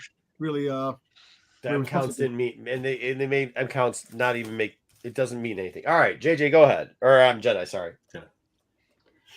Well, I really came in here thinking that I could say absolutely nothing and get 0, and that would put me in the lead, because anybody else defending this thing, I thought for sure would get negative points. But since we just covered Christmas ornaments, apparently Marco's in the holiday spirit and he's giving out points willy-nilly. Minus 3 points. Minus 3 points there for criticizing my game plan is shot to hell. I got nothing. You could have just passed. You would have got points probably. All right, next up, and let me see the list. I gotta go to the list to see who this is. Sorry, this is not content creators. Dom, here we go. Dom, seeing the Empire work camp. All right, Dom. Yeah, so ready? We're getting to see Rampar. We thought that he was dead. We did, but apparently he's had a work camp, and the Empire throws everybody in their uses them slaves to build and take apart ships. So he's actually working. That's about it. Were you excited to see this? Dom, were you excited? Actually, all kidding aside, I was definitely surprised to see Rampart. It really, I didn't expect this. I really didn't expect them. They were going to show him, because when they were talking about things, I didn't expect him to come back into the fold. All right, he's at least a little excited about it. There you go. I'll give him a couple points for that. All right. Let's see who's next in the lineup. Wayseeker, let's be a curmudgeon and ruin this whole thing. So I admit last week my theory was wrong. You can give me negative 10 points. Negative 10. Second tracker. Yep. They should have put a second tracker because this episode sucked. But why can't we just skip all this shit? Give us a second tracker. Get rid of this episode. This part just ruined my theory, and it was horrible. But there you go, 10 points, because you actually made sense about it, that they should have done something better. So you lost 10 points, but you gained 10 points. Good job, Wayseeker. Rubin, what do you got? I just found it weird that he was actually there and he's working as a mechanic, and he's with somebody he can't communicate with. That was my issue. It was like, he doesn't have an interpreter. That this whole vast thing of it threw me off. But it's essentially slavery. I don't think they care that much. just like literally, Rubin is almost admitting that he just makes shit up, and he can't even make shit up on this, so he gets 2 points for that, for exposing his self. All right, go ahead, JJ, give it to us. I actually thought I in my head, because they gave me the scenes, Dom selected the scene. I'm like, I even put the picture of like the Ugnut alien there with the helmet. I thought Dom was going to talk about the aliens. No, come on. The alien was in charge. You had the whole thing. Don't call Dom. Minus a point. Don't call Dom out on this shit. I was not happy at all to see Rampart or excited. I think Rampart was a stupid character from the JJ also regains a point because he sticks to his line. Never sway, JJ. Never sway. Jedi, what do you got? Well, this whole thing, starting with seeing Admiral Rampart here, is leading to my scene at the end. But the only thing I'll say about this one is it's good to see retired Navy man growing the beard, because that's apparently what we do. So. Jedi taking credit for something that nobody understands what he's taking credit for, gets a point, and then brings up the Navy thing. So thank you for your service. Gets 2 points for thank you for your service. All right, next. Only 2 points for your service. Well, I mean, how many times do we gotta say thank you for your service? I mean, we say it like every week. I mean, it's that's a cheap way to get points. One thing real quick before we move on. Can I say what the worst part of the scene was? Oh, go ahead. You didn't know who it was going to be, so you thought when that helmet first comes off, it's going to be like a big, huge reveal. But you kind of knew it was going to be Rampart because they screwed it for you. But they made it seem like it was a big reveal. But they said, "Oh well, it's the Rampart that we're going to find at the beginning of the episode." So can we also say the whole thing made no sense. Reveal.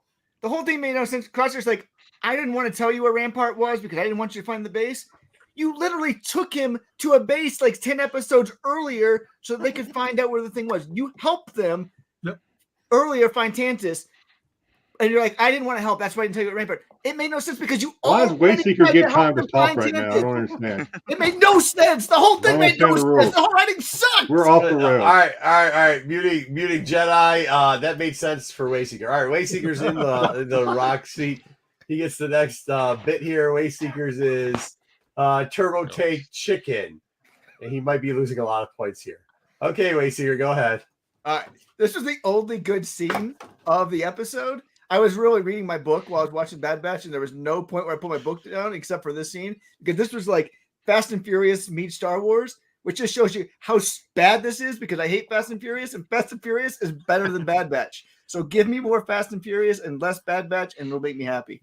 Hey, he gets 5 more points because it just exposed why he likes the blue alien thing, because he doesn't actually watch the TV shows. He literally just reads the book. Okay, now we understand his why he has the people he likes. Okay, Jedi, since you so vigorously went after Wayseeker, would you like to go after this one and tell Wayseeker why he should have put his book down? I mean, it explains a lot why Wayseeker doesn't know what he's talking about half the time. 10 points. Agreed. 100%. That's it. Good job. All right. Next up, go ahead, Rubin. The scene was okay until they did the whole Dukes of Hazzard scene and just jumped over the other tank. Like I was like, them damn Batch boys better start flapping their arms or something. I'm just like, you got to be kidding me at this point. You're literally jumping a tank. Plus 8 points, Dukes of Hazzard reference. He almost said Daisy Dukes too, which would have got, because then we would have been, Fee is Daisy Duke. Daisy Duke. All right, Double J, give it to us. Yeah. Unfortunately, this was the only action of the episode that we really got, and it was ridiculously over the top. I guess it was fun for that regard, but I don't know. Like you could just pass minus 3 points for just saying I don't know. You could have. The whole thing is you should know, because that's part of the show. All right, go ahead, Dom. What do we got? Well, but the funny thing is, Waveseeker said about the Fast and the Furious. I actually was in Virginia watching the Fast and the Furious marathon on USA with my wife. But anyway, what does that have to do with mute? All right, moving on. What the hell did that have to do with anything, dude? That was nothing. No, muted, Dom. Mute. No. Listen. No. Listen. All right, moving on. No, let me finish, guys, please. All right, can I finish that scene? Come on. Go ahead. I was going to say that this scene, to break into the prison, kind of the same thing. Rogue One, the prison scene, the Mandalorian with Mayfield, all the same thing with the prison scenes. The tank. You had the tank in both of them in Rogue One, and you had the tank. This is what we unmuted you for? No, I'm just saying. -5. Okay. Oh, Jesus. What the heck did we even unmute you for? I thought you had something. What? All right. Yeah, I heard what you said. Okay, Jedi. Scene 4. Oh, of course he doesn't know. No, hopefully nobody's expecting me to say anything good about this scene. This scene is the culmination of the entire show, where we get to the point to where we find out absolutely nothing, and it's going to lead to another like filler type episode where they have to go find somebody else that may or may not know how to get to this place. So nothing good to say about any of it. You picked a scene for nothing. Okay. All right. Yeah, why not? Dom, here you go. Try to something. All right. You know what? He's talking about that he knew a guy that a Rampart, that he's the person that knows how to get to Tensis. You know, it's another thing too is like it is a filler. This episode was a filler episode if you really think about it, because Fee, the same thing. She knows somebody, which we might be getting Hondo, because she was talking about knowing somebody that sent her the plans. All right, Dom gets 5 points for agreeing with the chat after the chat already said what Dom was going to say. Okay, here you go. Good job. Right here. Where? Yeah. This episode was weak. That's what you said. You said you were watching Fast and Furious with your wife. Yeah, okay. Yeah. Rubin, go ahead. The only part that I really wanted it to be awesome when he said it was when he was like, "Let's do Plan 55," and I was like, "All right, we're going to see something pretty cool." They open the door and they shoot the stormtroopers. They have no tactics at all. It was like that. How's that Plan 55? That should be Plan number 1. Open the door and shoot. All right, Rubin criticizing Star Wars. Another great point, by the way. Another 5 points. I thought you said Rubin knew the rules. Go ahead, JJ. Jedi is 110% right. This sums up the entire problem with Bad Batch in general, which is MacGuffin of like, well, I don't really know the thing, but I know somebody who knows the thing, and maybe we can get that information in the next episode, even though there's only 2 episodes for this entire fucking series left. Like, what the hell are they doing? Minus 2 points. Nothing more entertaining than agreeing with the guy that said something 5 minutes ago. Wayseeker, go ahead. I just wanted them to kill this guy. Like he said, I don't know what you're doing. They should have just whacked him right there and said, you just wasted our time. And all we wanted to do was see you dead. So I'm disappointed they didn't kill him right there. I mean, how can I argue with Wayseeker wanting to kill Marco, people? can I say one thing really quick? Dom, you might lose points. No, I'm saying really quick. Okay. It's funny how they stun the 2 troopers on the bridge, but then they kill the troopers inside the prison, inside the. Why'd you waste our time with that? All right. Can I say one thing? Because I know I'm not going to win. Can I say one thing? No. Why does Dom get to say one thing? Okay, it is yours. Go ahead. You got the last word. Go ahead. No, we got one scene left. Go ahead. Is it about the scene, Jedi? No, I just think it's funny that Dom badmouths everything that Star Wars is trying to do, but he watches this and finds hope in that we may get Hondo, so he likes it. So I just Dom's mind is just 5 points. I gotta give it to Jedi. Plus 5 points. That was a sound point. Plus 5 points. 5 points. Yeah. All right. Go ahead, Rubin. Here you go. You got Omega's new home again. Yeah. Again. The issue I have with this one, of course, the evil villain's going to tell her everything. So now she knows exactly what's going on, that she's part of a puzzle that is supposed to help clone. And I'm just sitting there going, why would you tell her?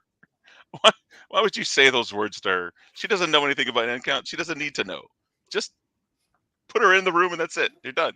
But I don't think any of us want to know anything about M count, to be honest with you.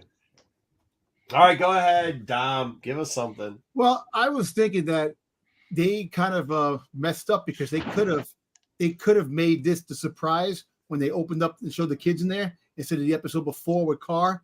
It would have been much more of a shocking to Omega that when she got inside there, and to us seeing that the kids, the other Force sensitive kids inside that prison, that instead of having that one episode prior to this. And then we don't get the whole doll thing though. Come on. You don't get Cad Bane. I know, but Cad Bane. No. I'm not just talking about the scene where they go into the book. That's a mute, Wayseeker. You just muted yourself. All right. All right. Next up, go ahead, Jedi. Not me. This is Rubin, I think. No, I know. You don't. Jedi not paying attention to the fucking show. Oh yeah, minus 5 points there too. Already did my pass. No, wait. I passed. No, dude, you guys had the win. I passed. Yeah. All right, JJ, go ahead. Jesus. Yeah, I don't know. Like I made the title for the slide. It's just repetitive at this point. But one interesting thing here, like Himlock explains things without actually explaining anything in this scene. Right. Like he's like, oh, well, did you know that the M count? He doesn't even tell her what M count is. Like she doesn't know what an M count is. She doesn't know about midichlorians or any of that stuff. He's just explaining it like she knows what an M count is and what it does. Like I don't know. He's not even. Is a scientist who never does any science. He just walks around. It's true. He reminds me of the guy from the old Batman cartoons back in the 40s. The old the scientist that was the laboratory guy. That's what Hemlock reminds me of. All right. Well, you all seem to really enjoy. Wayseeker, do you want to say anything to try to salvage yourself? I don't. care at all about this scene. I don't care all about this episode. We know what's going to happen. We know she's going to get out. We know some of the Bad Batch are going to die. But like, why are we spending so much time learning about nothing? Give us stories that we want to actually learn about. And until they do, I can't stand the show. I sound like Dom now. All right. A winner gets the final say. So let's figure out what our points are real quickly. JJ did the least and most amount of damage. He did 2 minus 1. Well, there's a -1 +1, so that's +2. -3, but he's got 2. Yeah, you got a lot of cross. X minus Y. You're technically JJ is technically at -1 because all his points pretty much crossed himself out. Dom 5 off 2 1 3. Dom is at a +3, which is the highest score so far. Jedi -3 +3, so that's 0 +10 +5 -5 Yes, +10. Oh, Jedi's now in the lead. He's got 10. Let's go with Rubin. Rubin's 5, 8. That's 10, 15, 20, and 2 more 5s. That's 30. Rubin has now taken the lead with 30, and Wayseeker has got, let's see here, 10, You don't even 20. What? 5, 5. That's 10. 5, 5, 20. And 10. That's 30. But you also have a -10 for being wrong, so that takes you back down to 20. And believe it or not, who won this one? Wayseeker with 30 wins it all. Okay, Wayseeker, or not Wayseeker, I'm sorry. Rubin wins it all with 30. So because he's the star of the show. That's how he won, huh? That's not how it was. Wayseeker would have won. If Wayseeker didn't get anything wrong, he would have won. He got the -10. His prediction was wrong. Yeah. Yeah, his prediction was wrong. If it wasn't for poor prediction. The only thing I do want to say is I've been saying since Bad Batch Season 1, Episode 1 that Omega was not Force sensitive, and I'm glad that that's actually true. We all know now that they need her blood to make clones that are Force sensitive, and we know that's not going to go anywhere. So I'm just waiting to see how she escapes, how she gets out, and what's going to be left over. So that's all I'm waiting for. You could have said anything, but okay, good enough. Yeah. Rubin. All right, 50 points for next time. By the way, I do have a card. There's points written down, pluses and minuses and everything, guys. It's not like I just sit here and just do. Speaking of predictions, Repair Tech Tony's pretty much probably right on. I'm pretty sure that's probably what's gonna happen. Where she's gonna somehow rally the Force sensitive kids and they'll break themselves out of jail somehow, or at least help break themselves out. Yeah, true. Right when the hey, listen. By the way, if it wasn't hold on now. First off, Rubin knew how to play the game because, as Jedi said, he knows how to play the game because Rubin, we thought, would have just done what he normally does, try to like fake explain why this is a great episode. I have to compliment him on him. That's what I was expecting. I was expecting him not to win at all. Rubin's got to win because he didn't bring up Ray one single time during the whole thing. Yeah. So exactly, should have given him points for that. But was everybody surprised that he was doing that? I was surprised that. That's just proof of how bad it is. Rubin's usually the most optimistic out of all of us. Right. That's what I'm telling you. Like when he went south on it, I was like, damn, dude, he's actually doing it. Okay. Well, I actually compared Rogue One and friggin' Mandalorian with the scene that freaking get Rampart. Nobody cared about the game. I'm just saying it's the same. Nobody cared. You said that you were like. As soon as Rubin said Dukes of Hazzard, it was over for the rest. It was over. We were done. Yeah, that was it. We were done. He played the game well. He did. He really did. Dude, well. Wayseeker was close though. If Wayseeker wouldn't have got something wrong, he would have won the whole thing. I should have got it right because we had this perfect stupid episode. Yeah, I agree. Well, see, the thing is, Wayseeker very negative, man. Come on, man. I hate. Well, if Wayseeker would have called, not all about you, Wayseeker. I will tell you this, by the way. And I'm like, this Star Wars book is 10 times better than Bad Batch. Like, why if Wayseeker would have just called the fact that I said Wayseeker, that's a great theory and it should be right, he probably would have got 10 more points for that. You know what? I hope thing. Wayseeker's theory is right from last week that friggin' CX2 is actually the real friggin' goddamn. Whoa! Okay, I really hope that is, and the fake crosshairs. That was my theory. I hope that theory. That was my theory. You never said it was the real one. You said they stole it or whatever. Not the real one, but yeah. All right, guys, we got some Star Wars Unlimited. I actually got some stuff to open too, but we can talk about, for those people that don't know, I just got promo packs. Those people that don't know, the rumor out there is that there was a survey given to select card shops that actually had larger play at it, and they were asked if they felt that on the 11th they should go back and start reprinting 1 or go back and do more of Series 2. We do not know if that was true or the answers went out there, but we do know one thing. All the boxes that were available that day disappeared that were $120, which is what a box normally sold for, and they instantly got relisted for over $200. So that kind of tells you how that's magic. Going. Yeah, wonder what happened there. So we have a tendency to believe that maybe that was true. Not all stores at every store. We also have. Do you guys want to talk about what the rumor is as far as what stores are receiving and how they're qualifying to receive? Are we going to talk about the new art, or was that last week? That was last week. No, the new art was this week. The new art was this week. We did new art last week.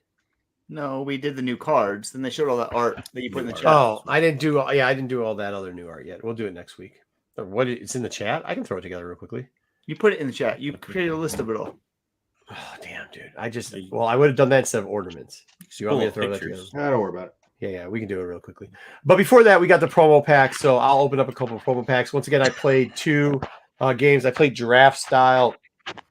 I played at my LCS shout out or my LC. Wait, what did you say? Did you say draft? Is that what you said? Yeah, Draft Style. Oh, I said giraffe. I think it's giraffe too. Draft Style. Draft Style. I know doggy style. And then I played at Cards and Company, or Game and Company. That's the local one. They're actually doing draft next week, which will be fun.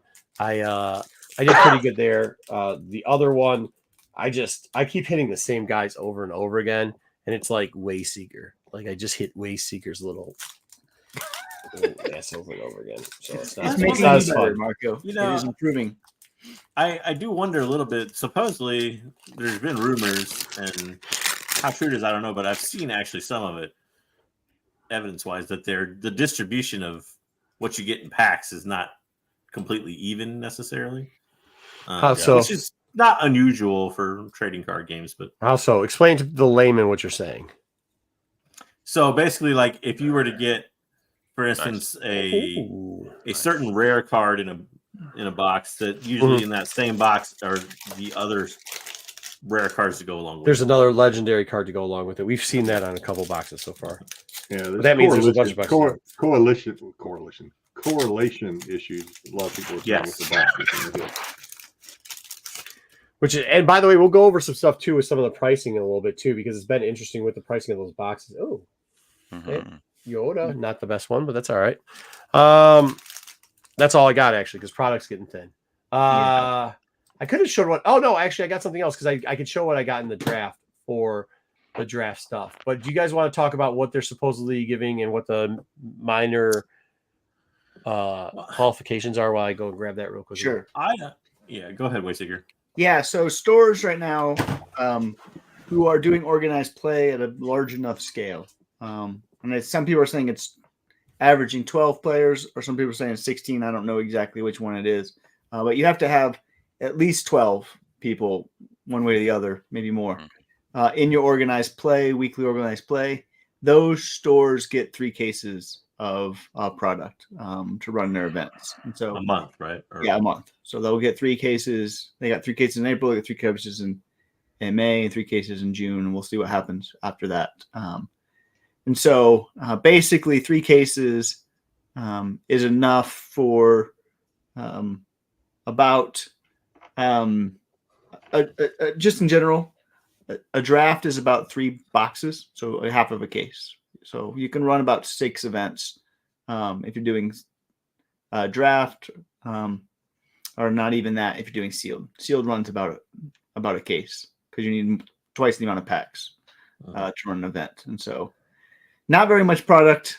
We'll see if the stores end up using all that product or trying to sell it or going for singles or whatever, but that's as much product as they're getting at this time per month. So, yeah. I don't have a problem with that way of allocating it.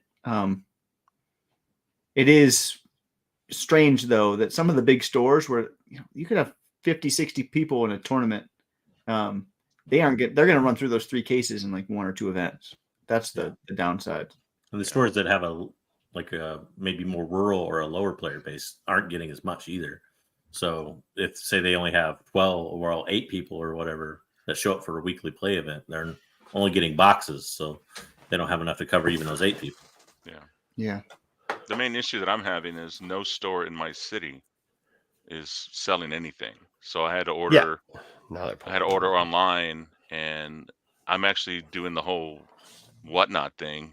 The rip till you hit something, and that's the only way I'm actually getting packs at a decent price. Well, what's happened is a lot of them might have product at shops, but like Wayseeker said, they have such little product in order to run events, they've had to pull a pack, so they're not going to sell it to you. No, I've been to all my shops, and nobody has anything. So I was at a different shop, and I'm not gonna name who it was, but I was at a shop the day that the survey was apparently there, and I did see that they had pulled product because they were one of the last stores to have like available product, and they were starting to rip the stuff in the back to get it to sell singulars out to see if they could hit the things. Which we'll talk about that later because we'll go over the market report. It doesn't seem like that's a whole different thing, but that doesn't seem like that's a viable solution. Also, people who have never got into it before, which I don't know why you do this. Like now is not the time to buy $200 boxes.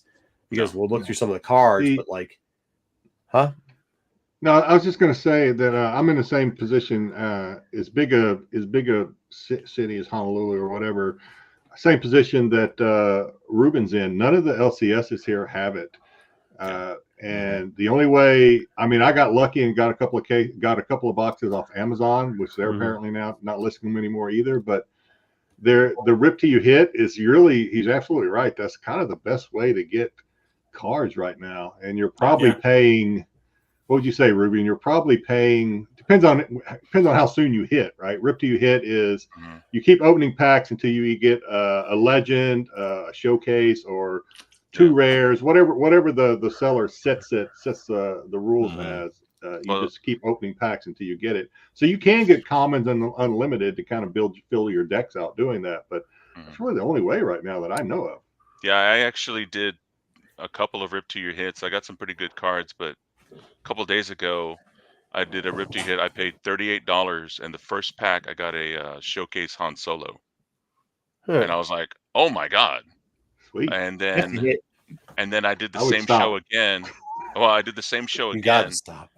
And I did another $38, and he had to open 18 packs. 18 packs, and I wound up getting a foil cunning. And then he stopped it, and I was just like, the ones I've seen, the most. So that's $38 for almost a whole case, then. Yeah, pretty much. Well, the ones I've seen that, and the guy will set parameters like he'll set like 5 rares. It's like 2 legendary, blah blah blah, 5 rares. So considering you almost get a rare in every pack, you really kind of top out at 5 packs. Now the ones that I'm doing are only legendary and up. That's the only ones the different sellers configure different ways. Right. So let's talk about some of them because we talked about them before. So I'll pull them up here so that we can kind of see what we had before and what the new price, with the box price going up to about $220 shipped on average compared to $120 shipped on average. Let's see if it's actually making any sense to be buying these bucks at $220 or $220 if you try to flip it. Now remember that there's not a lot of these showcases in them. You're not guaranteed a showcase in every box. Actually, they're very. Luckily, I think out of 2 boxes, I got a showcase. How many boxes did it take you to get one, JJ? It was probably about 4. 4 boxes. What about you, Jedi? One out of 3 boxes. 1 out of 3 boxes. Wayseeker, what about you? What? How many? I did 2 boxes. 2 boxes, yeah. So if you're looking at now, it's about $440 on average just to get one of these. So you're not even making your box back up with this. This is what it was a couple last month when we started looking at for the first time to see these prices when they really started bloating up. There hasn't been a lot of change. There has when an outside seller is selling for $350 for this. There's still some of these available. It doesn't seem like, even though this card gets played a lot, it doesn't seem like this card has advanced. And it definitely hasn't increased times 2-fold, like 200%, like the box has. That's not the case with all the cards. This is the one I pulled. I pulled a Thrawn. At that time, you had the outlier of the $419, but really just like a $300 card. Mm-hmm. You're looking at right now, it's less than a $300 card to a $300 card. If you're looking at Kenrick, I like playing this card. I'll also say this with draft. For those that are playing with draft, I draft blue. And the reason why I draft blue, and I'll tell you, is because you can get a blue hand pretty well, and you can go around and pick out the rare cards that other people aren't picking because nobody's drawing blue right now. Like there's not a lot of people in draft drawing blue. So try to get those blue hands out. Some shops are still giving away at least a pack if you per win. That's kind of going away. They're now doing top 3. So if you can get a blue hand that works well, I'd suggest you try, because winning 4 packs is probably better than grabbing one rare or whatever. Anyways, this card topping out at $300, mainly in the $275 range. This one jumped. It went to $300. You got a couple highs at the $389, but still in the $300 range. We'll see where it goes from here. No sales now in the last couple of days for this. This one I'll be interested to watch, just because Krennic is really popular right now, and more people are moving to it. And so if they want, some people, like JJ said, they want all the special cards for their decks. You could see people picking this one up because they want to. I will tell you this though. I've seen a lot of people and talked to a lot of people, and they are now, like a lot of the guys that are playing, and you'll see LP on a lot of this. They're selling some of them and only keeping the ones that they really give a shit about. So that's well, it wasn't early on. A lot of it was new, and then now you're starting to see LPs more. So HR, we know somebody who's got Hera. They're debating selling it. We think. That's 230, getting up to a high about 250. There you go. Should he sell it? No, there you go. It's about another extra $50 on top of it. What? One thing I want to point out, though, if you notice this trend, I can't win with her. Go ahead. All these are starting to spike in the last couple of days. Yeah. As you've seen the prices tick up for almost all of them the last couple of days, you probably will see that trend continue now. But it hasn't ticked up that much. It's literally not that much yet. But granted, the 12th and the 13th was only a day or two ago. Yeah, sure. And then you've jumped, and some of these you jumped $50 in a couple of days. But there's open availability for a lot of these cards. They're just not, like, people aren't biting on them currently. Well, it's not when you look at, so it's not like, it's a little bit different in that the way these shops hit TCG player and places like that is what you said, which is shops putting them up for sale usually. And it's not as much individuals on that as it is shops. But you'll see something later, JJ, I think, to prove your point on some of the other cards. Yeah. What I was going to say is the supposed hopes for a large April reprint have been dashed, and I think people are starting to, I guess, detach themselves from that rumor, and I think that's why you're seeing a lot of the price come up the last few days. Well, I think so the price really hasn't moved that much in these cards, in these high end, like in the showcases, the rarest of the rare. And we'll get to that in a minute. Boba Fett was at one time getting up to $900, $800. This card has dropped sub 8 in the last couple days, as you can see, like lightly played, even after the 10. This is where JJ, I think, has got a point. The player card now that people are worried that, and I think they might have been holding off for it and saying, like, hey, this card is not going to come down the line. You start seeing more of these sell. Vader, a lot of people had bought this early because it was there, but you do see this, which it had a high of 90 and now is selling for $100 pretty regularly. Once again, this is it's a legendary card. It's very hard to come across. I have not come across this card at all. I haven't even all the drafts that I've been in, I haven't seen anybody pull the card. It's funny on this one because, like Rubin said, he's on Whatnot a lot, and I've watched a lot of case cracks on Whatnot, and it seems like this card gets pulled 3 or 4 times a case. So I was optimistic when I had 3 boxes that I would get one. I did not get a single one, whereas I got duplicates of, like, Luke. I did not get a single Vader. I had duplicates of Boba Fett. I didn't get a single Vader, and I'm actually at a point now where I'm actually thinking about selling. I actually picked one up before the prices started going up. I paid $80 for it because I had a little FOMO. Kind of glad I did. On the other hand, I don't play it a lot, so I'm actually kind of thinking about maybe trying to capitalize on this spike and sell it. Yeah, I mean, I think you see, like, that playable card, people, because this one probably is going to translate to a lot of decks.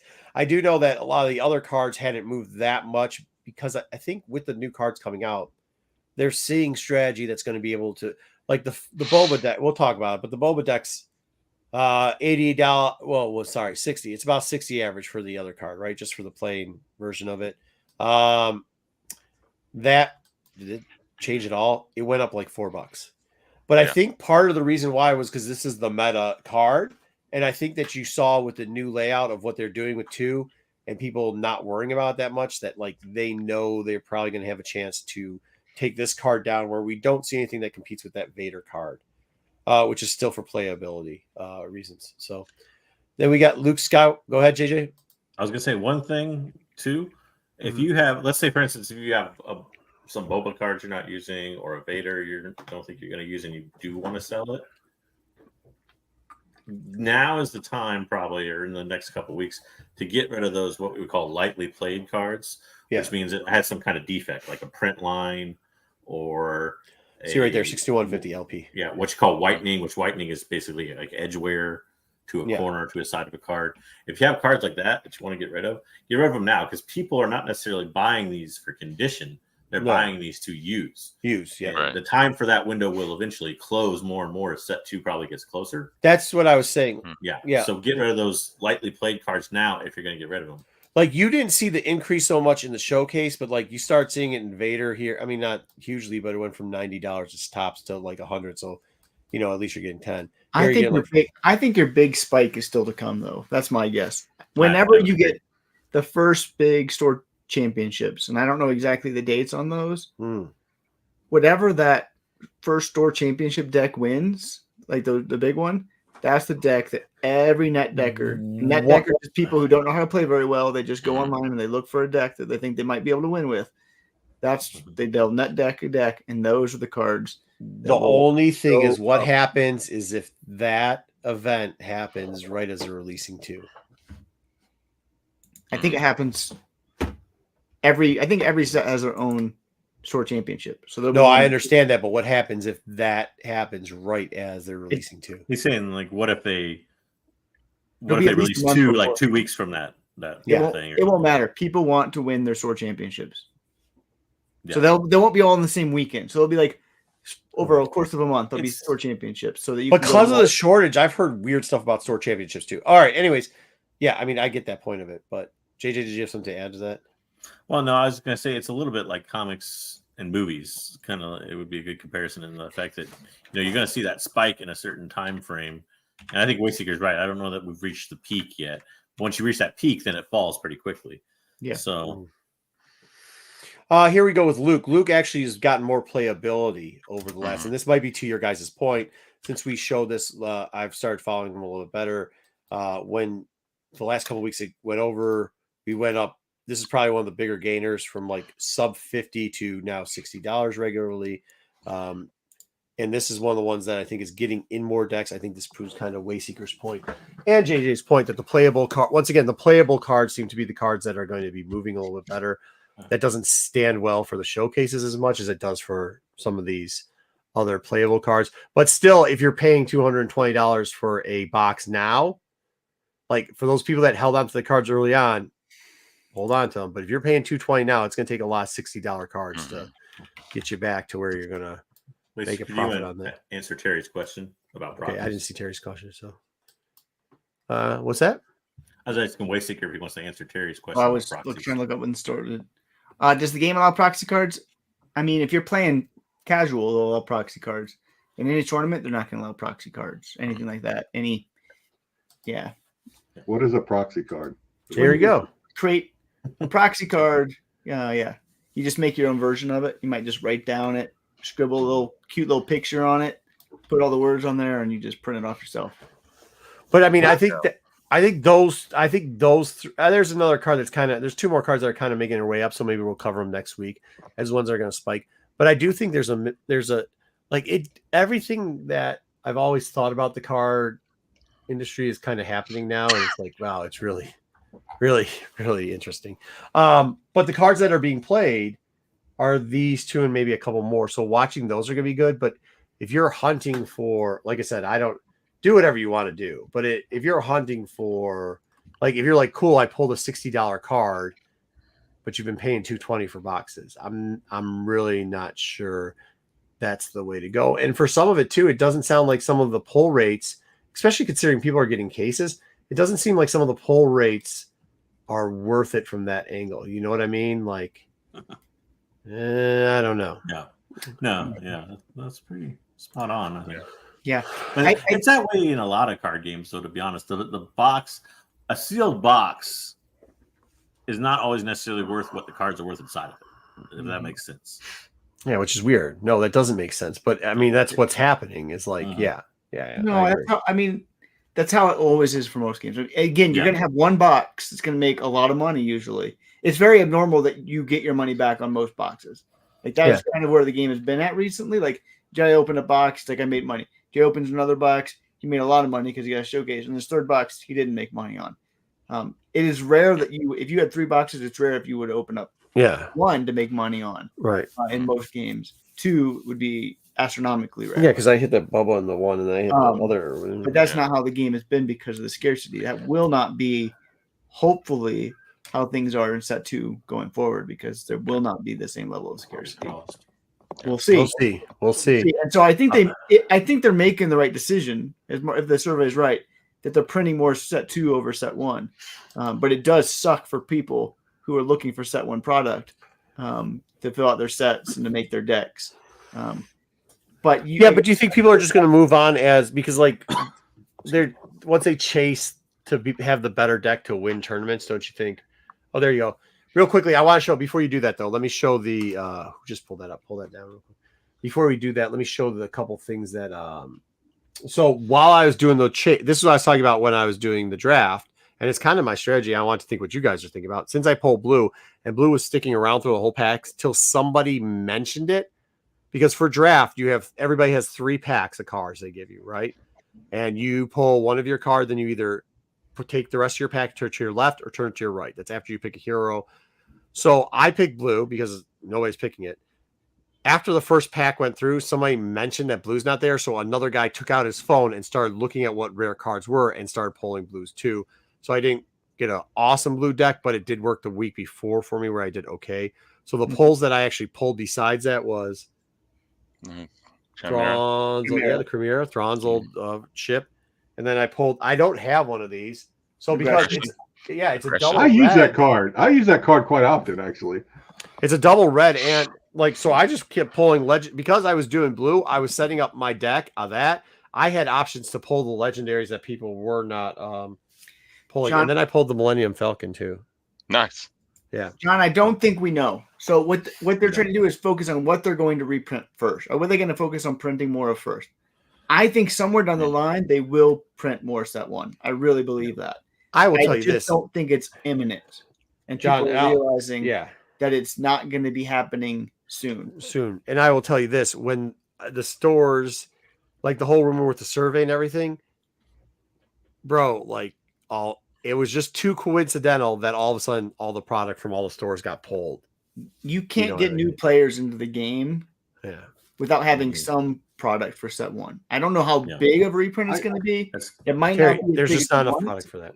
Yeah, and that's going to be the big problem is they don't reprint it in a fast enough. Like if their reprint comes in October or something, that may be too late.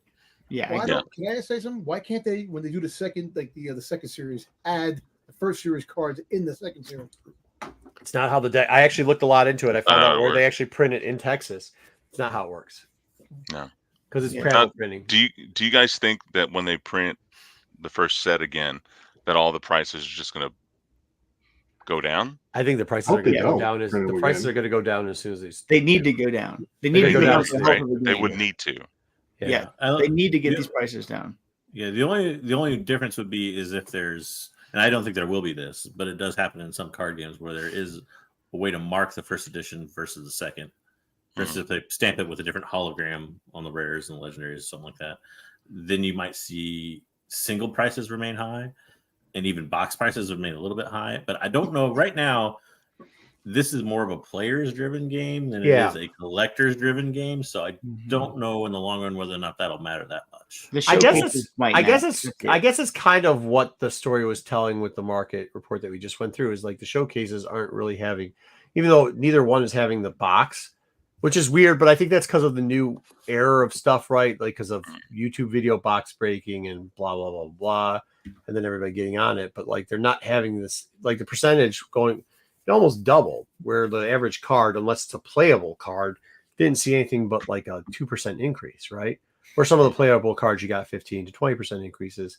It was like the showcases you got nothing really, almost stagnation on it. So, all right, Jedi, go ahead. I'm sorry. I was just going to say one more thing. Being a collector of it, because I'm a collector and then I want to play. The set itself was difficult to get, and then the 3-pack that you just opened, that's a whole different 20-pack listing, and then you have your hyperspace that's combined with the foils, and then you have your showcases. Well, so just being a collector on those is very difficult. But then even with those promo packs, then they have like so I've got so then they have like the extra alter art that also is foil, like the Greedo. Right. Like it's just not alter art, it's like extra alter. So like it's even hard. Like those are starting to pick up a little bit pace too. But like those, you're talking like, what's the height on that? $15 for the rare. Yeah, they're going down for the most part. The problem is they will keep getting those to shops because there's plenty of those promo packs. Yeah. Like I'm conflicted, to be honest with you, because I mean I hear what Wayseeker's saying about, they need to reprint because they need to have more product, so that brings in more players, etc. So I get that, I understand it, but at the same time, kind of what Rubin was saying, I'm also a collector. I like having stuff that's pseudo rare, kind of. So, and a part of me doesn't want them to print more of this stuff because I like having stuff that's limited and makes it more collectible. So I'm a little on the fence. Well, with cards, I would never trust the limited. Like comics, you can't trust it, but cards, you really can't trust with limited availability. Well, you can and you can't. Like I said, that's one reason why, if they want to cater to the collector market, they may stamp a second print as second print or second edition or something like that. And also, too, there's the possibility of not repackaging like showcases in the second set. I mean, they can do a full reprint with having no showcases in that. That brings up another question I had, actually. Oh, go ahead. Sorry. No, do they do that, JJ? Do they reprint and mark them as reprints? Yeah, some trading card games do, and some don't. Some don't. Like Lorcana didn't reprint. I mean, when they reprinted, they didn't mark it, did they? They just kept printing. Pokemon and Magic generally, they say we're going to print for this long. So as long as they are in standard decks, so which is 3 years for Magic. Yeah. Right. Yeah, sure. They are able to be reprinted for those 3 years. After they, go out of rotation, they no longer reprint. Yeah. Right, but do they stamp it on the card is my question. Yeah. Like Bandai, which makes a ton of trading card games, does. So. Yeah, Bandai does, but the rest don't. So it just depends. So my question is, well, first of all, I was at my LCS yesterday, one of them, and I asked them, I said, hey, are you guys going to have any Star Wars Unlimited tournaments? The answer was, we will as soon as we get more products. I was like, okay. I mean, that's assuming. I don't understand.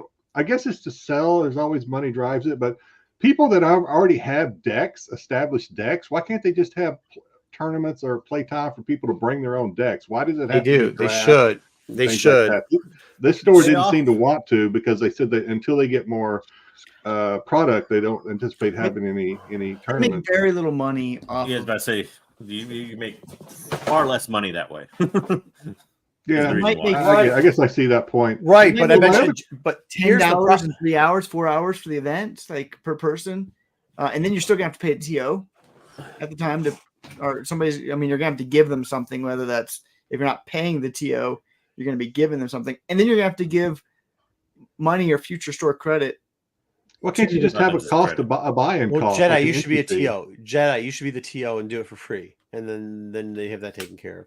Yeah, well, I mean, the buy-in's usually $10. Right now, they're giving away a lot of places are only giving you promo packs. Constructed is about $10, Jedi. $10 buy-in. Oh, okay. Fine. And then you're giving away. So my other question. So my other question, since we were talking about showcases and maybe they won't insert showcases into the second print or reprinting or whatever. So first of all, the store I was in yesterday, a week or two ago, probably had 8 or 9 starter sets. Yesterday, they only had 1. So people are still getting what they can. They're buying starter sets because they can't get anything else. Mm-hmm. My question, though, talking about showcase, because early on with showcase cards, before everybody kind of accepted it is what it is, there was a lot of talk, hey, how come we don't have a Vader or a Luke showcase? As well, they're in the starters, yada, yada, yada. Mm-hmm. I guess it would be a hassle to randomly insert showcase of those or Vader or Luke into starter sets. Is that something that's kind of just not doesn't make sense monetarily? Yeah, I have a theory about why they're going to do that. What I think they're going to do is like the big tournaments. So maybe like your regionals or your worlds. The winners of those will get showcases of some of those cards. So maybe there's 8 regionals total in the United States. Maybe there's 8 more in the world.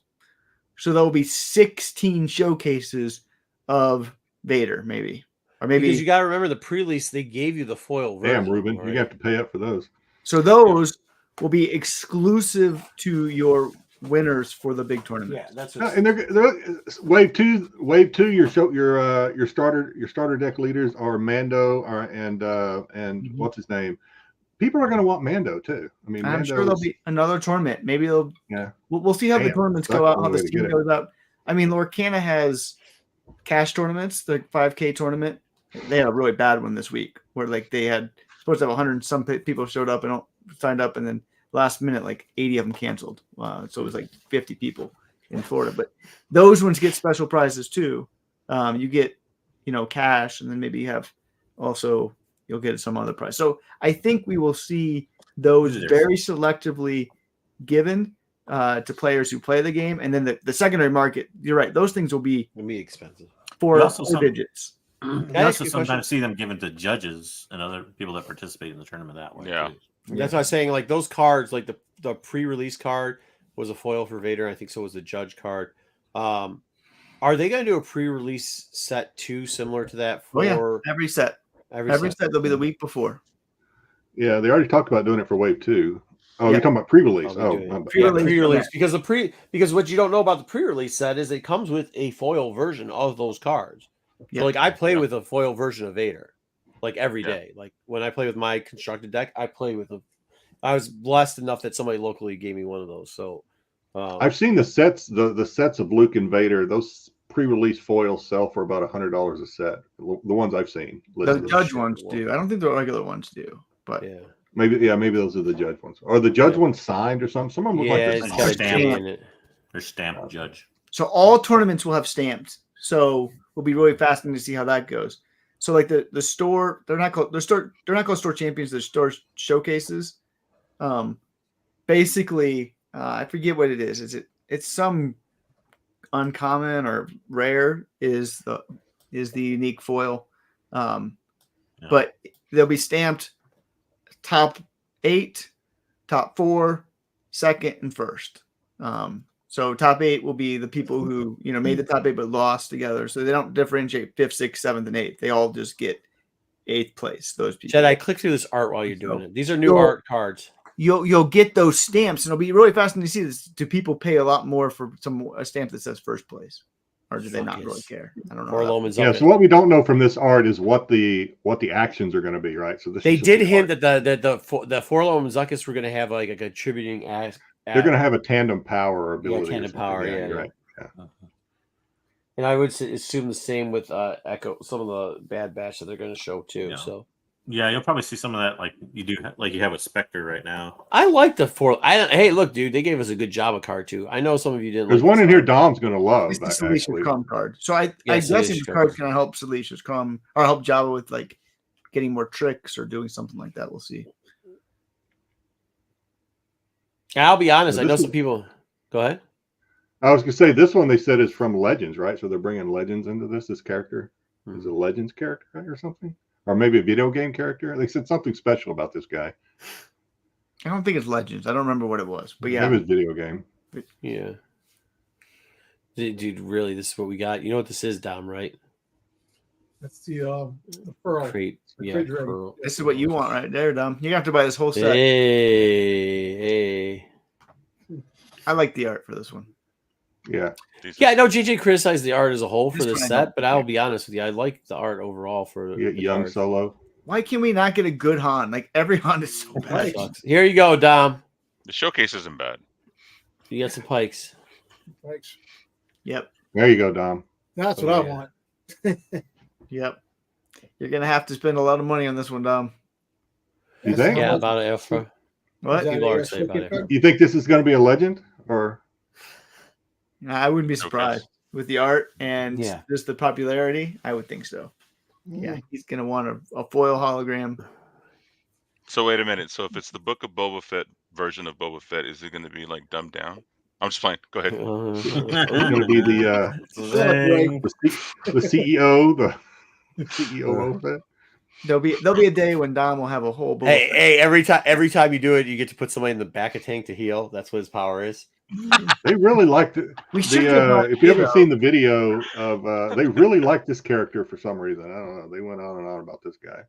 Yeah, but not much about him. They just went on about him. He's gonna be a bounty hunter. So there you go, Dom. Another one of your favorites. Empty Nest. Yep. Mm-hmm. Thank you. There you go. Kira. Nice. In case you didn't recognize her, that's Young Kira. Kira. Is that why her hair's long? Badly drawn, Kira.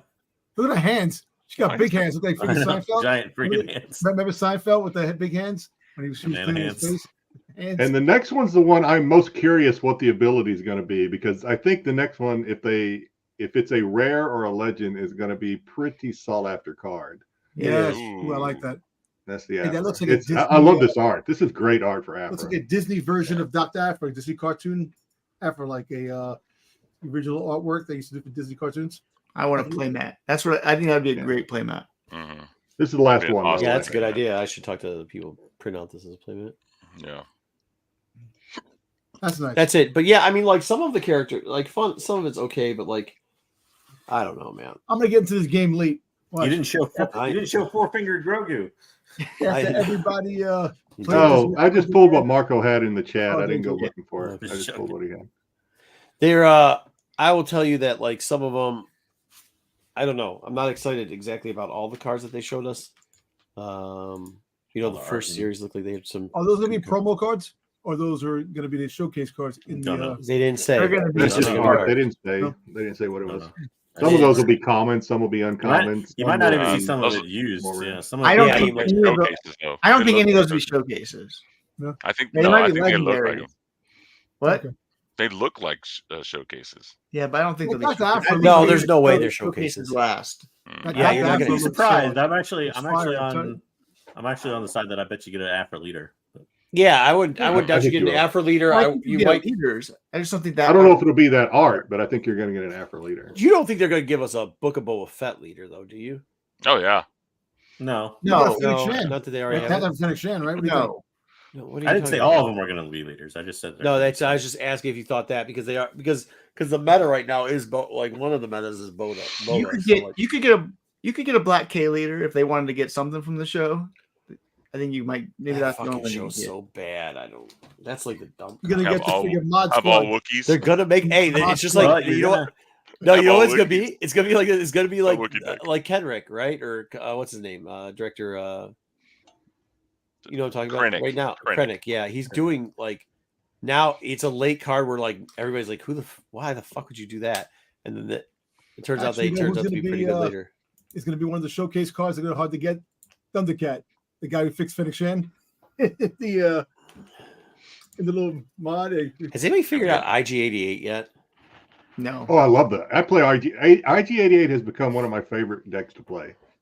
What's his special? You have to have more characters than the other opponent, and if you do it, they get +1, +0. So it's a very, very hard to pull off temporary buff. I don't think it's very good, but I actually think him as a unit is actually pretty good because he gives everybody +1, +0 raid or whatever.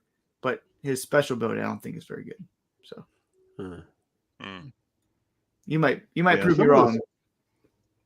I mean, it could be. I'm not going to take credit for the deck because I suck at building decks. This is a deck I found online and wanted to try it, and it works pretty well.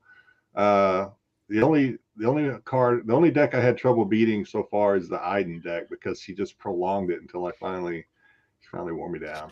Here's the thing you got to worry about, Terry. Here's the thing you got to worry about. If products are already starting to get tight, some stores are, I don't know, man. Some stores that had product, all of a sudden product disappeared, and we're handing out stuff, and we know they got cases, stopped handing out stuff.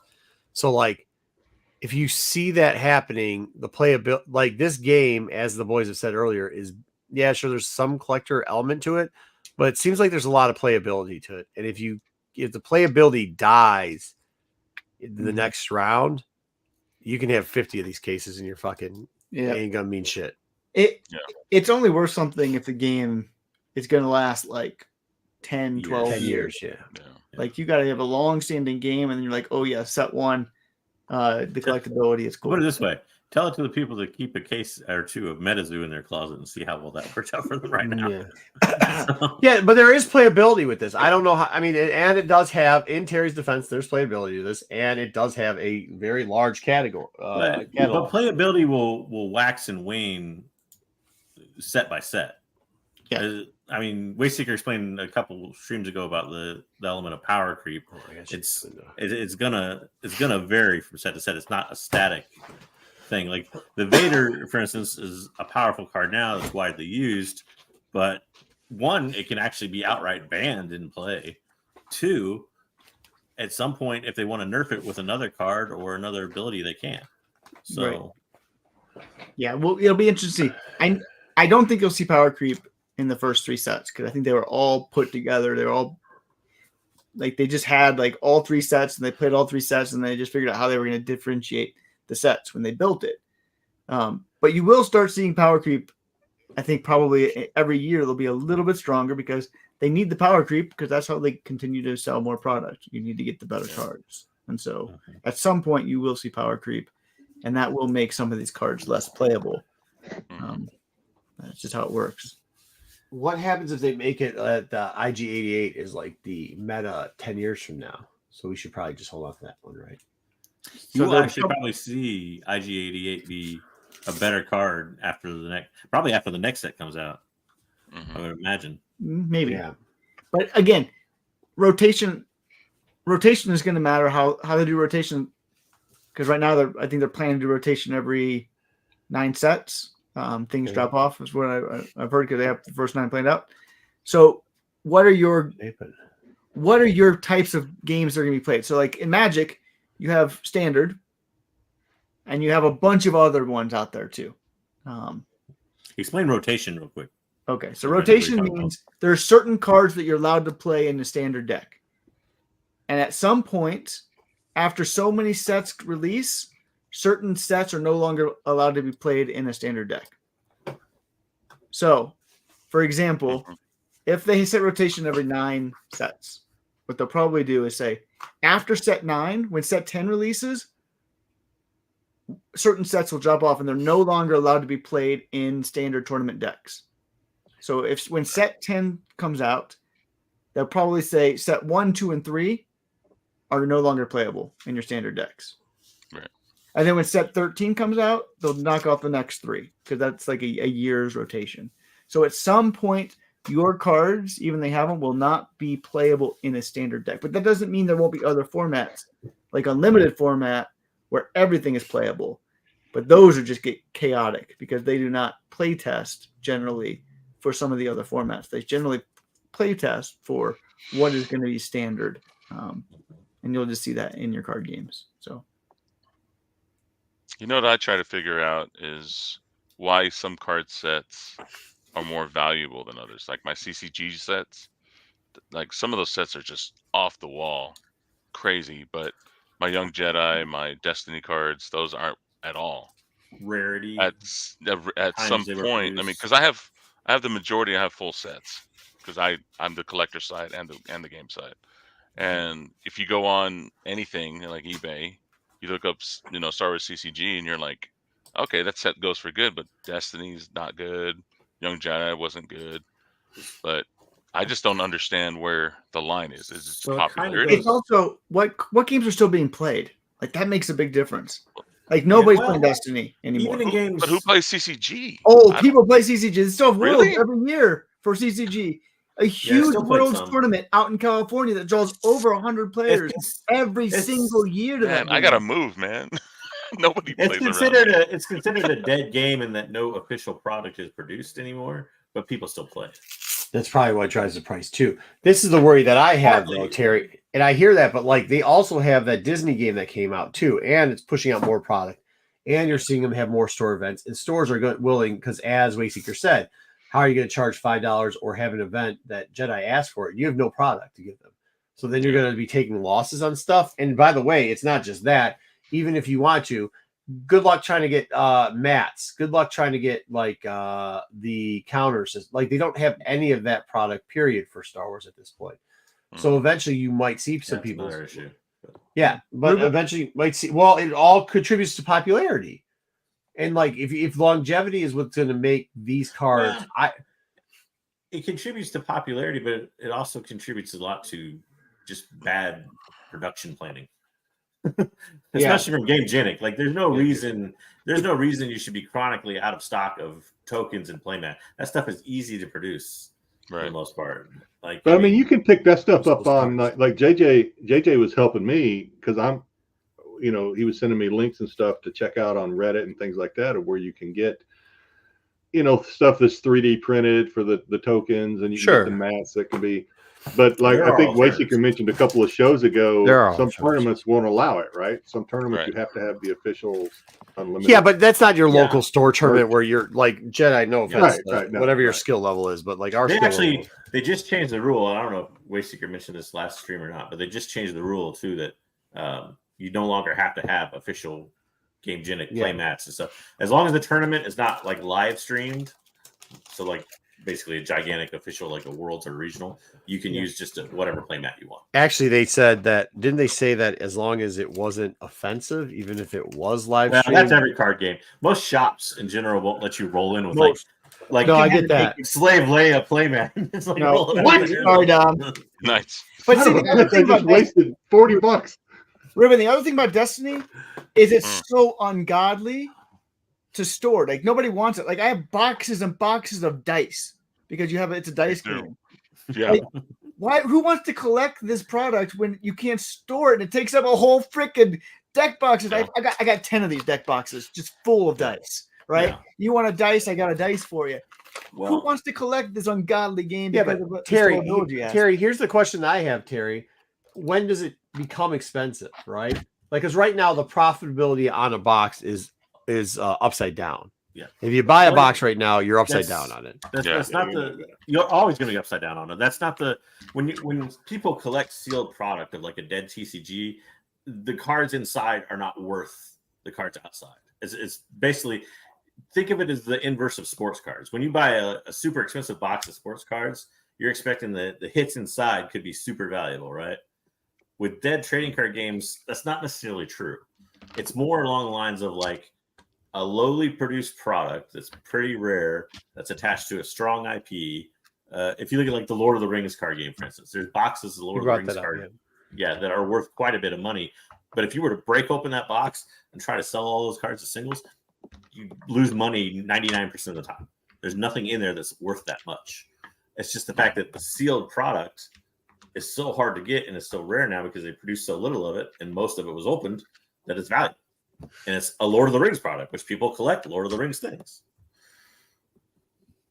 If that makes sense. I don't know if that made sense. I don't know.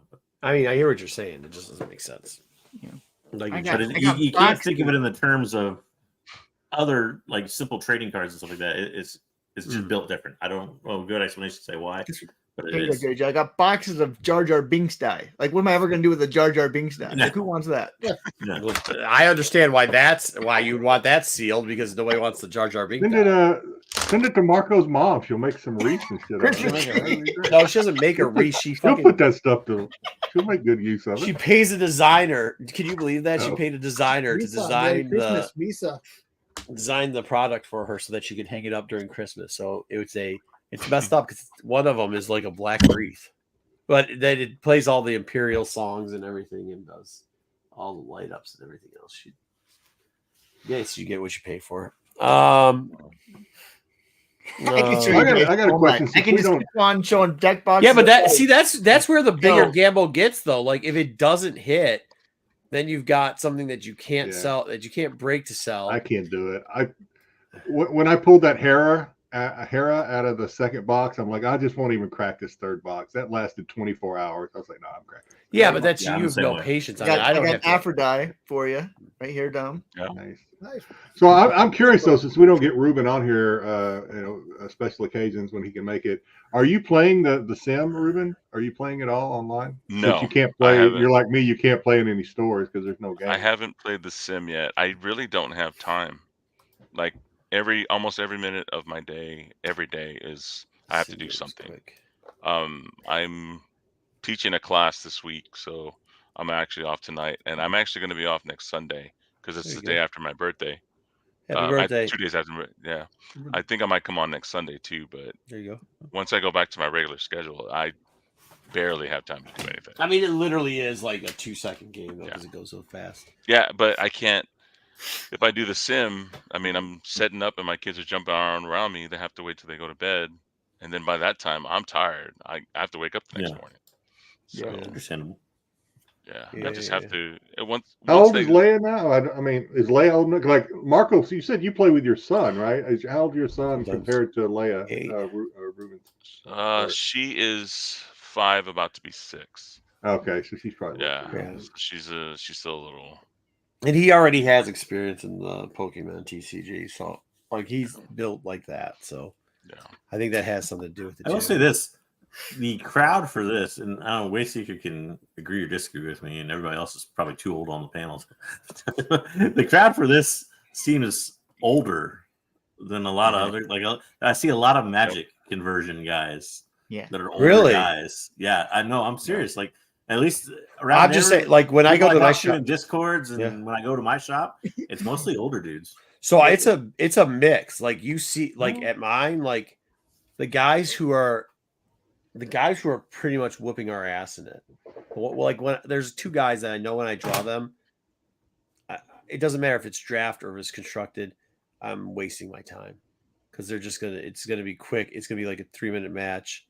It's gonna be quick. Like they're the ones that somehow pull the best cards in draft and somehow they programmed the sim apparently.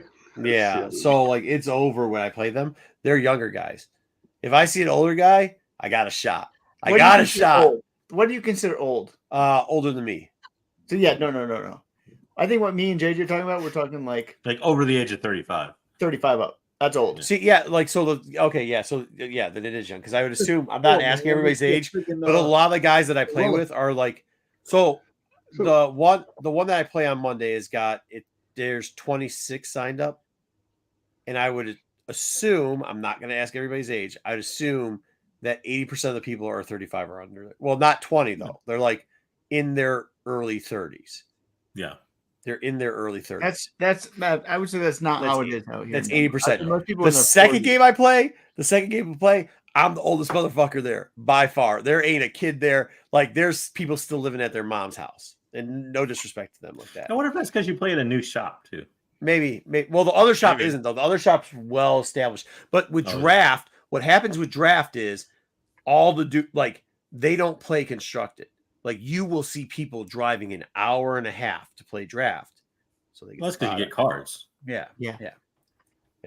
So I would drive that if I had the time. I would drive that just to get cards. And some of the, I mean, like I said, I do enjoy. I've played with some of them and talked to some of them. 99% of the guys I thoroughly enjoy playing with.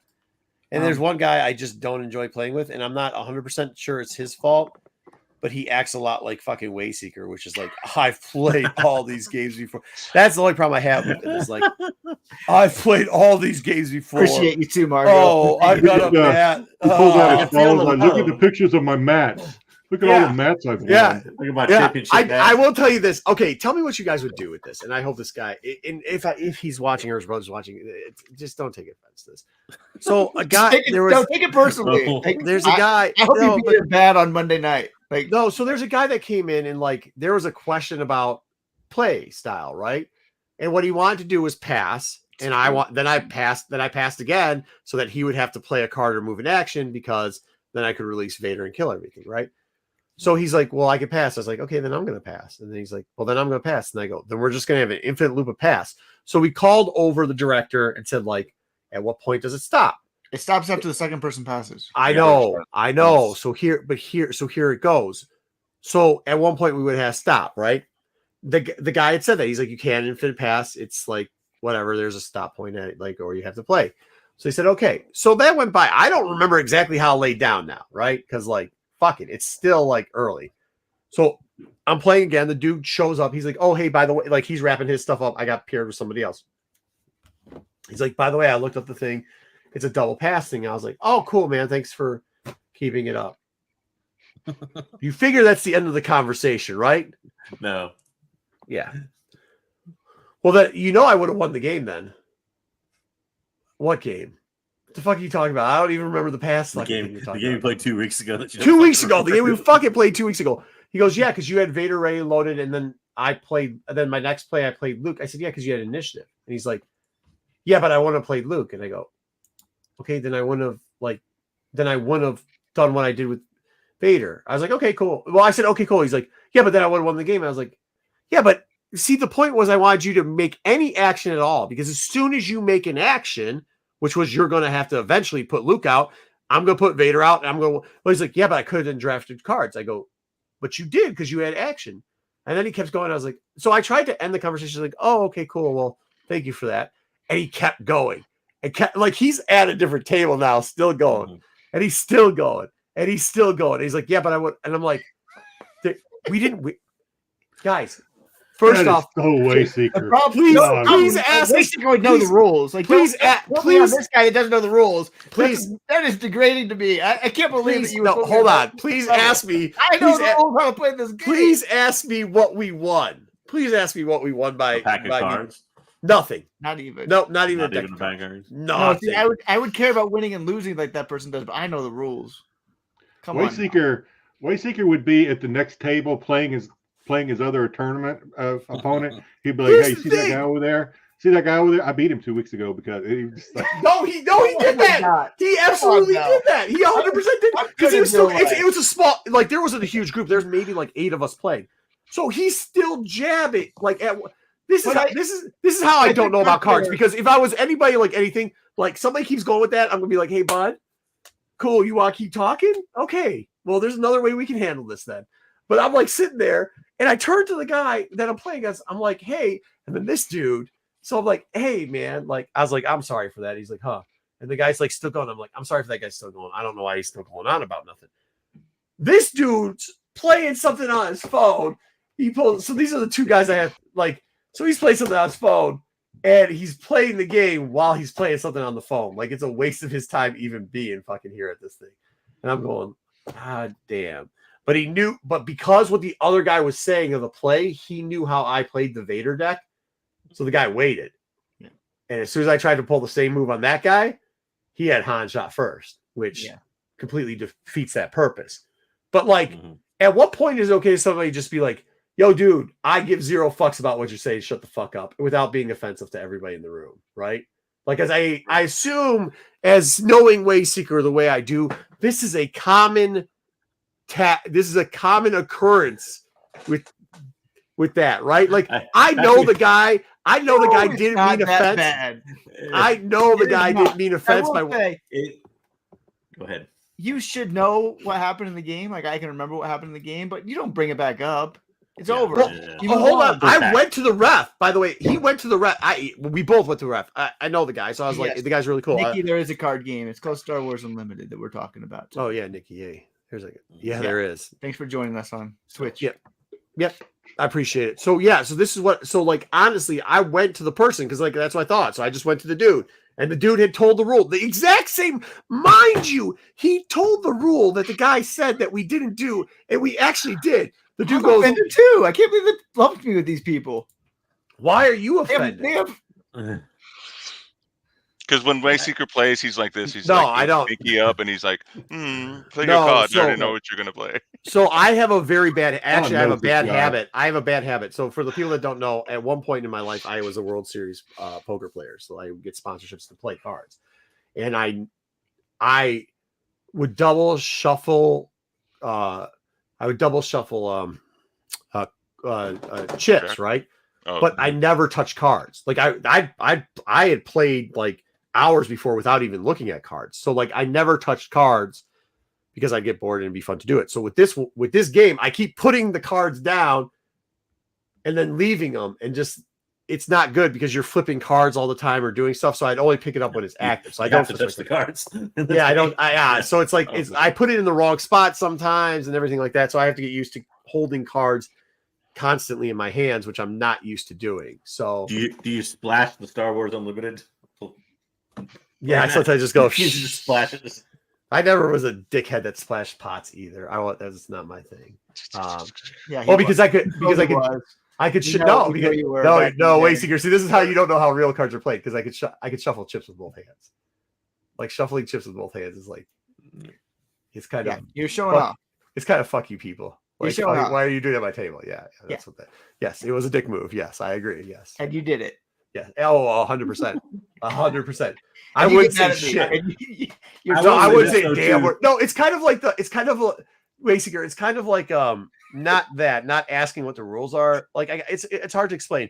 It's kind of like saying like, I'm not going to say anything because we're going to have some idiot complaining about a river card or something like that. Just don't do it towards me. Like that's kind of what it's saying. Leave me alone. Don't do it towards me.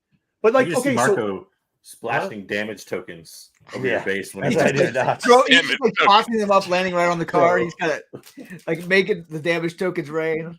Yeah. No, the only time there was one time, the biggest dick move I ever did was there was this guy that I just didn't like, so I started calling his card out like while he's playing. I'm like, you're about to lose all your money. This is what you have in your hand. You're going to lose it. You're going to lose, and he did, and he was not happy. Not happy at all. That's not okay. I will say this: it is. It's 100% okay. I will say this: if you're new to card games in general, and even this card game in particular, when you go to a place, just take it easy. Don't get intimidated. There's a dude at every shop. Or there's so many cool people though. I mean, there's so many. Oh no, there's usually only like one or two. And if it works tomorrow, guys, I'll see you later, man. All right. Later, man. But I mean, there's some people that, like Marco would use the term gatekeep or something like that. Most of them don't do it intentionally. No, they don't. Guy that does do it intentionally, more or less, and that is kind of an arrogant jerk. Just let it roll off your back if you see it happen, and let Marco did and be like, "Nice story, bro. Nobody cares," type of thing. And well, no, I don't think he was. But here's the thing: like, I don't think he. I'll tell you this: I don't think he was trying to do that, but he was getting on. It was starting to get to a point where I was like, it's time to go, buddy. Well, and a lot of it comes from like I don't know who this person, but he's probably played card games for a long time. Oh yeah. He could tell because he had said that there was a strategy in a different card, I also start every conversation with, I hear what you're saying, but if it looks like I'm not paying attention to you, it's just because I've never played these type of card games before.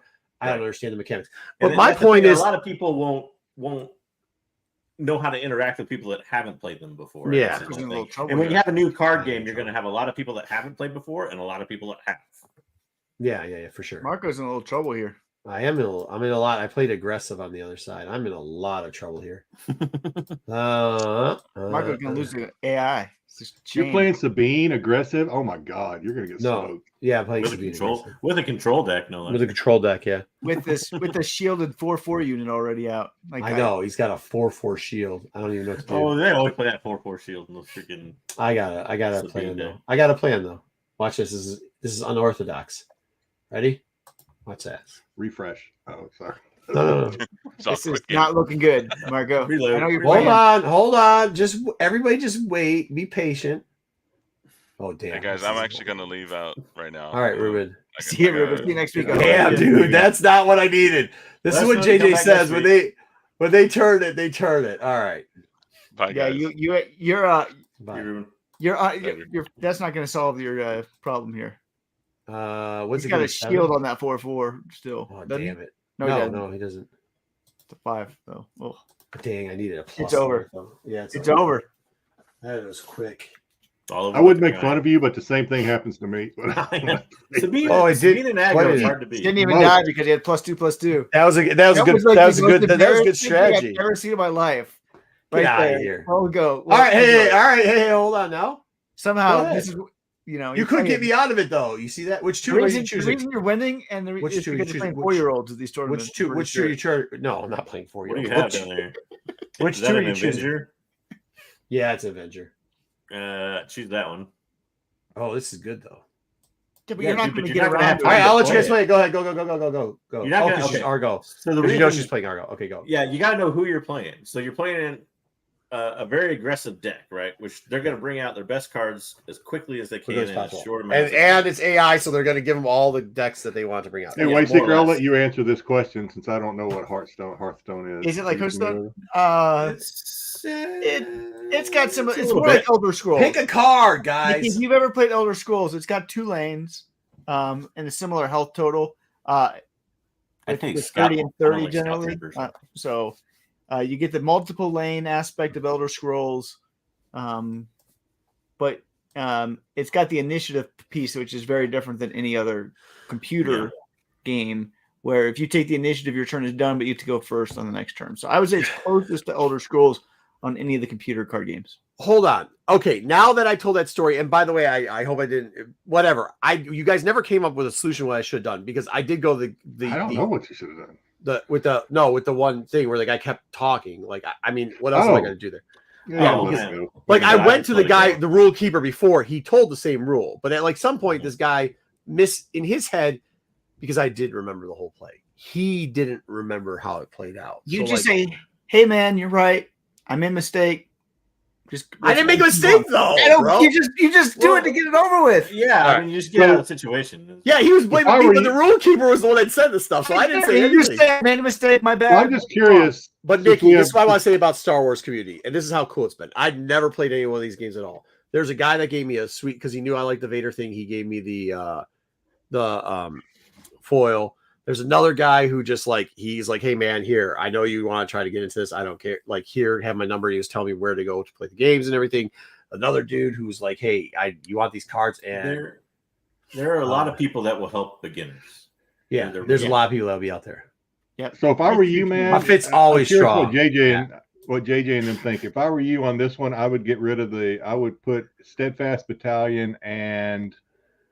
What's the other one? What's that ship over there? Is that Avenger? I can't read. Yeah, he's wants to get rid of Avenger. Yeah. I get rid of that and Steadfast Battalion myself. Really? I hate this game. I hate this card in this deck. But Death Trooper's really good with the grit. That Power of the Force, man, that thing kicks my ass. I think you have a decent one because you get your grit. Yeah, you play your grit here. What do you want me to play? You play your grit. Your Pursuer. Yeah. It's only one you can play, right? Yeah. Yeah. There's an action available, but it's all right. We didn't want to do that. I don't know. Now you're gonna be able to use the Death Trooper, power up your speeder bike, and take out his unit, right? Right. What are we doing? Don't get rid of that takedown. Takedown's a great card. Takedown. I would play it against me all the time. I hate it. I probably would get rid of Consortium, maybe. Yeah. Power of the Force. I get rid of that. I will tell you this deck is light on space side. Then get rid of your Power of the Force. No, you guys have to get rid of this, so we'll get rid of it. Well, I don't know your deck. I wouldn't. I don't know what's in the decks. Well, it's just a generic deck. This is just a deck. It's one of the decks. Yeah, I hate those type of cards right there. That's why I don't like playing them. That's why I get rid of them. I don't like the cards where it's like, oh, you get to look at your opponent's deck. I'm like, oh. Right, so now you get to play your Death Trooper. Okay, you want me to play the Death Trooper? Yep. Do you want me to use any of the actions? Oh yeah.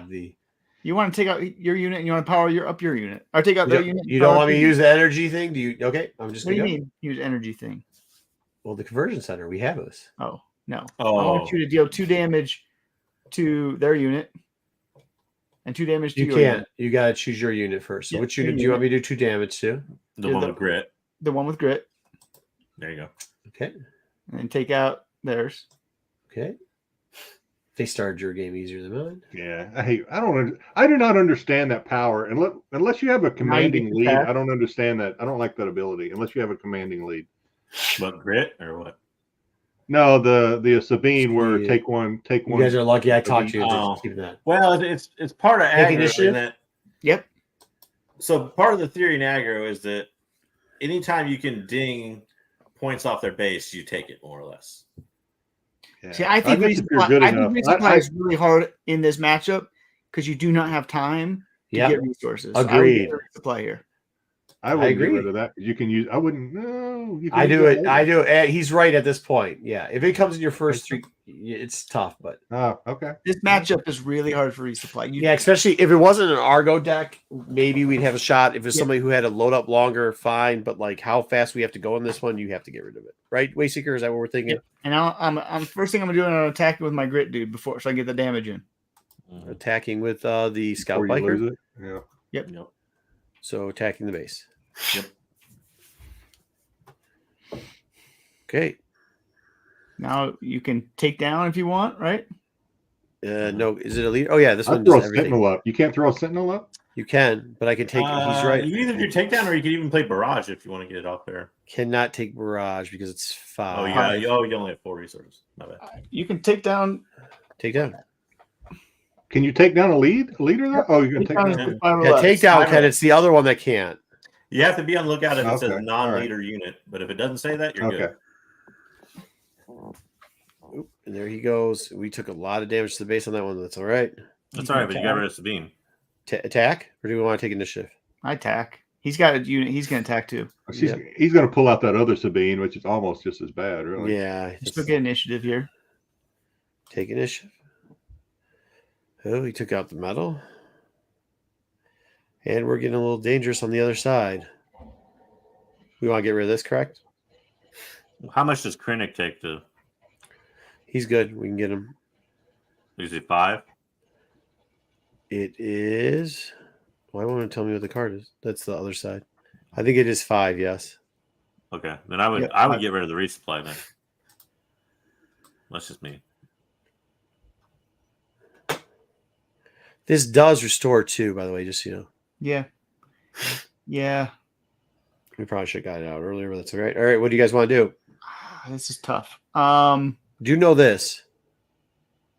That leader or X-wing leader is going to kill you. Yeah, that's what I was telling you guys. It's tough on that side for. You could play a consortium in ambush, but you won't get much out of it. But it would get rid of that X-wing, and it gives you restore 2. What is the overwhelming? What does that do? I can't remember. It distributes, so we could actually take it out with this too. I wouldn't do that yet though, because that card only has what two hit points. This has only got 3, so it'll be 5. It'll give you 5 points, and it'll only take out that. Yeah. Can you play? Does that card allow you to cross over from ground to space? Yes, it does. But right now she's only got a space, so you can only deal the damage to what's on the board. Mm-hmm. I would almost play the Viper in ambush, maybe, but I don't know. It's not a Viper, but this, yes.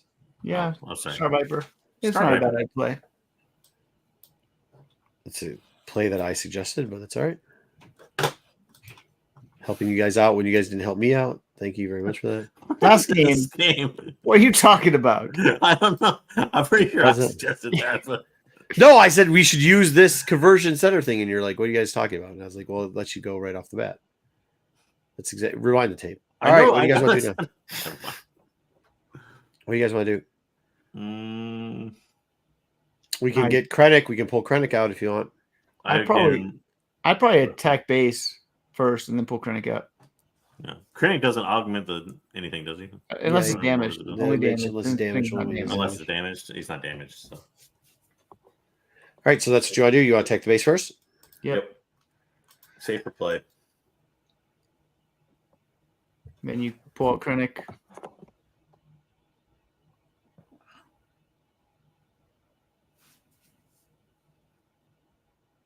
Launch Krennic. I'll probably attack with Krennic. Take the base, yes. Sure. Yeah, as well. You got the advantage. All right, and we're passing. Get rid of the Devastator. The Devastator's too high.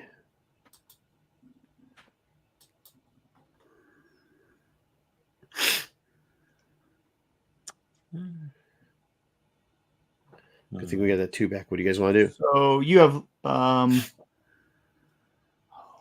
6 resources. Yep, 6 Death resources. Trooper gives you plus. The Death Trooper will give you another damage as well, because you'll get a damaged unit with Krennic, so you'll put them at 1. Yeah, we can both play the Death Trooper and the Cell Block. I think I play both of them. Yeah. So who do you want me to play first? You play the Death Trooper first. Tony, you're right in that strategy. The only problem is you're kind of overkilling the. Which one do you want to do your own to? Probably Krennic ship because there's only 2 hits. So now if he saves his overwhelming brush kill for one the there. following turn, he can take out more cards that way. Can you kill anything? No. Of course, he has 2 of them. So just do that one, I guess. I don't know. Oh shoot! You're fine. So play the. We got barrage too. Play this. That's what we want to do, right? Or do we want to attack? I wouldn't play that. Okay. I would. You wouldn't? Well, you can put it on the board, but it's not going to save. The order doesn't matter here. They have 1 resource. I don't think it really matters which one. Yeah. They're going to claim. It doesn't really. No, you just attack.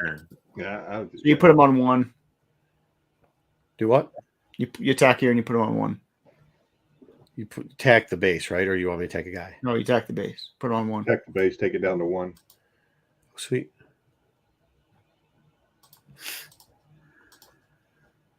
And with the guard, we should be good enough to win. Yep. Unless we do this. Don't do that. Yeah, swipe the board. Just for funsies. Just for funsies and see if we can pull it back. See, now, I'm a jerk. I would go ahead and use the barrage and just wipe out as much as possible. Yeah. Just finish the game. Because you got it won. But that's just me. Just to make it a little harder on them. Now, what I do in that situation, though, is I make sure I eliminate space first. Oh, yeah. You got 3-2. Well, we could have done 3-2, too. But it doesn't really matter because they got 1 hit point left on their base. Just finish the game.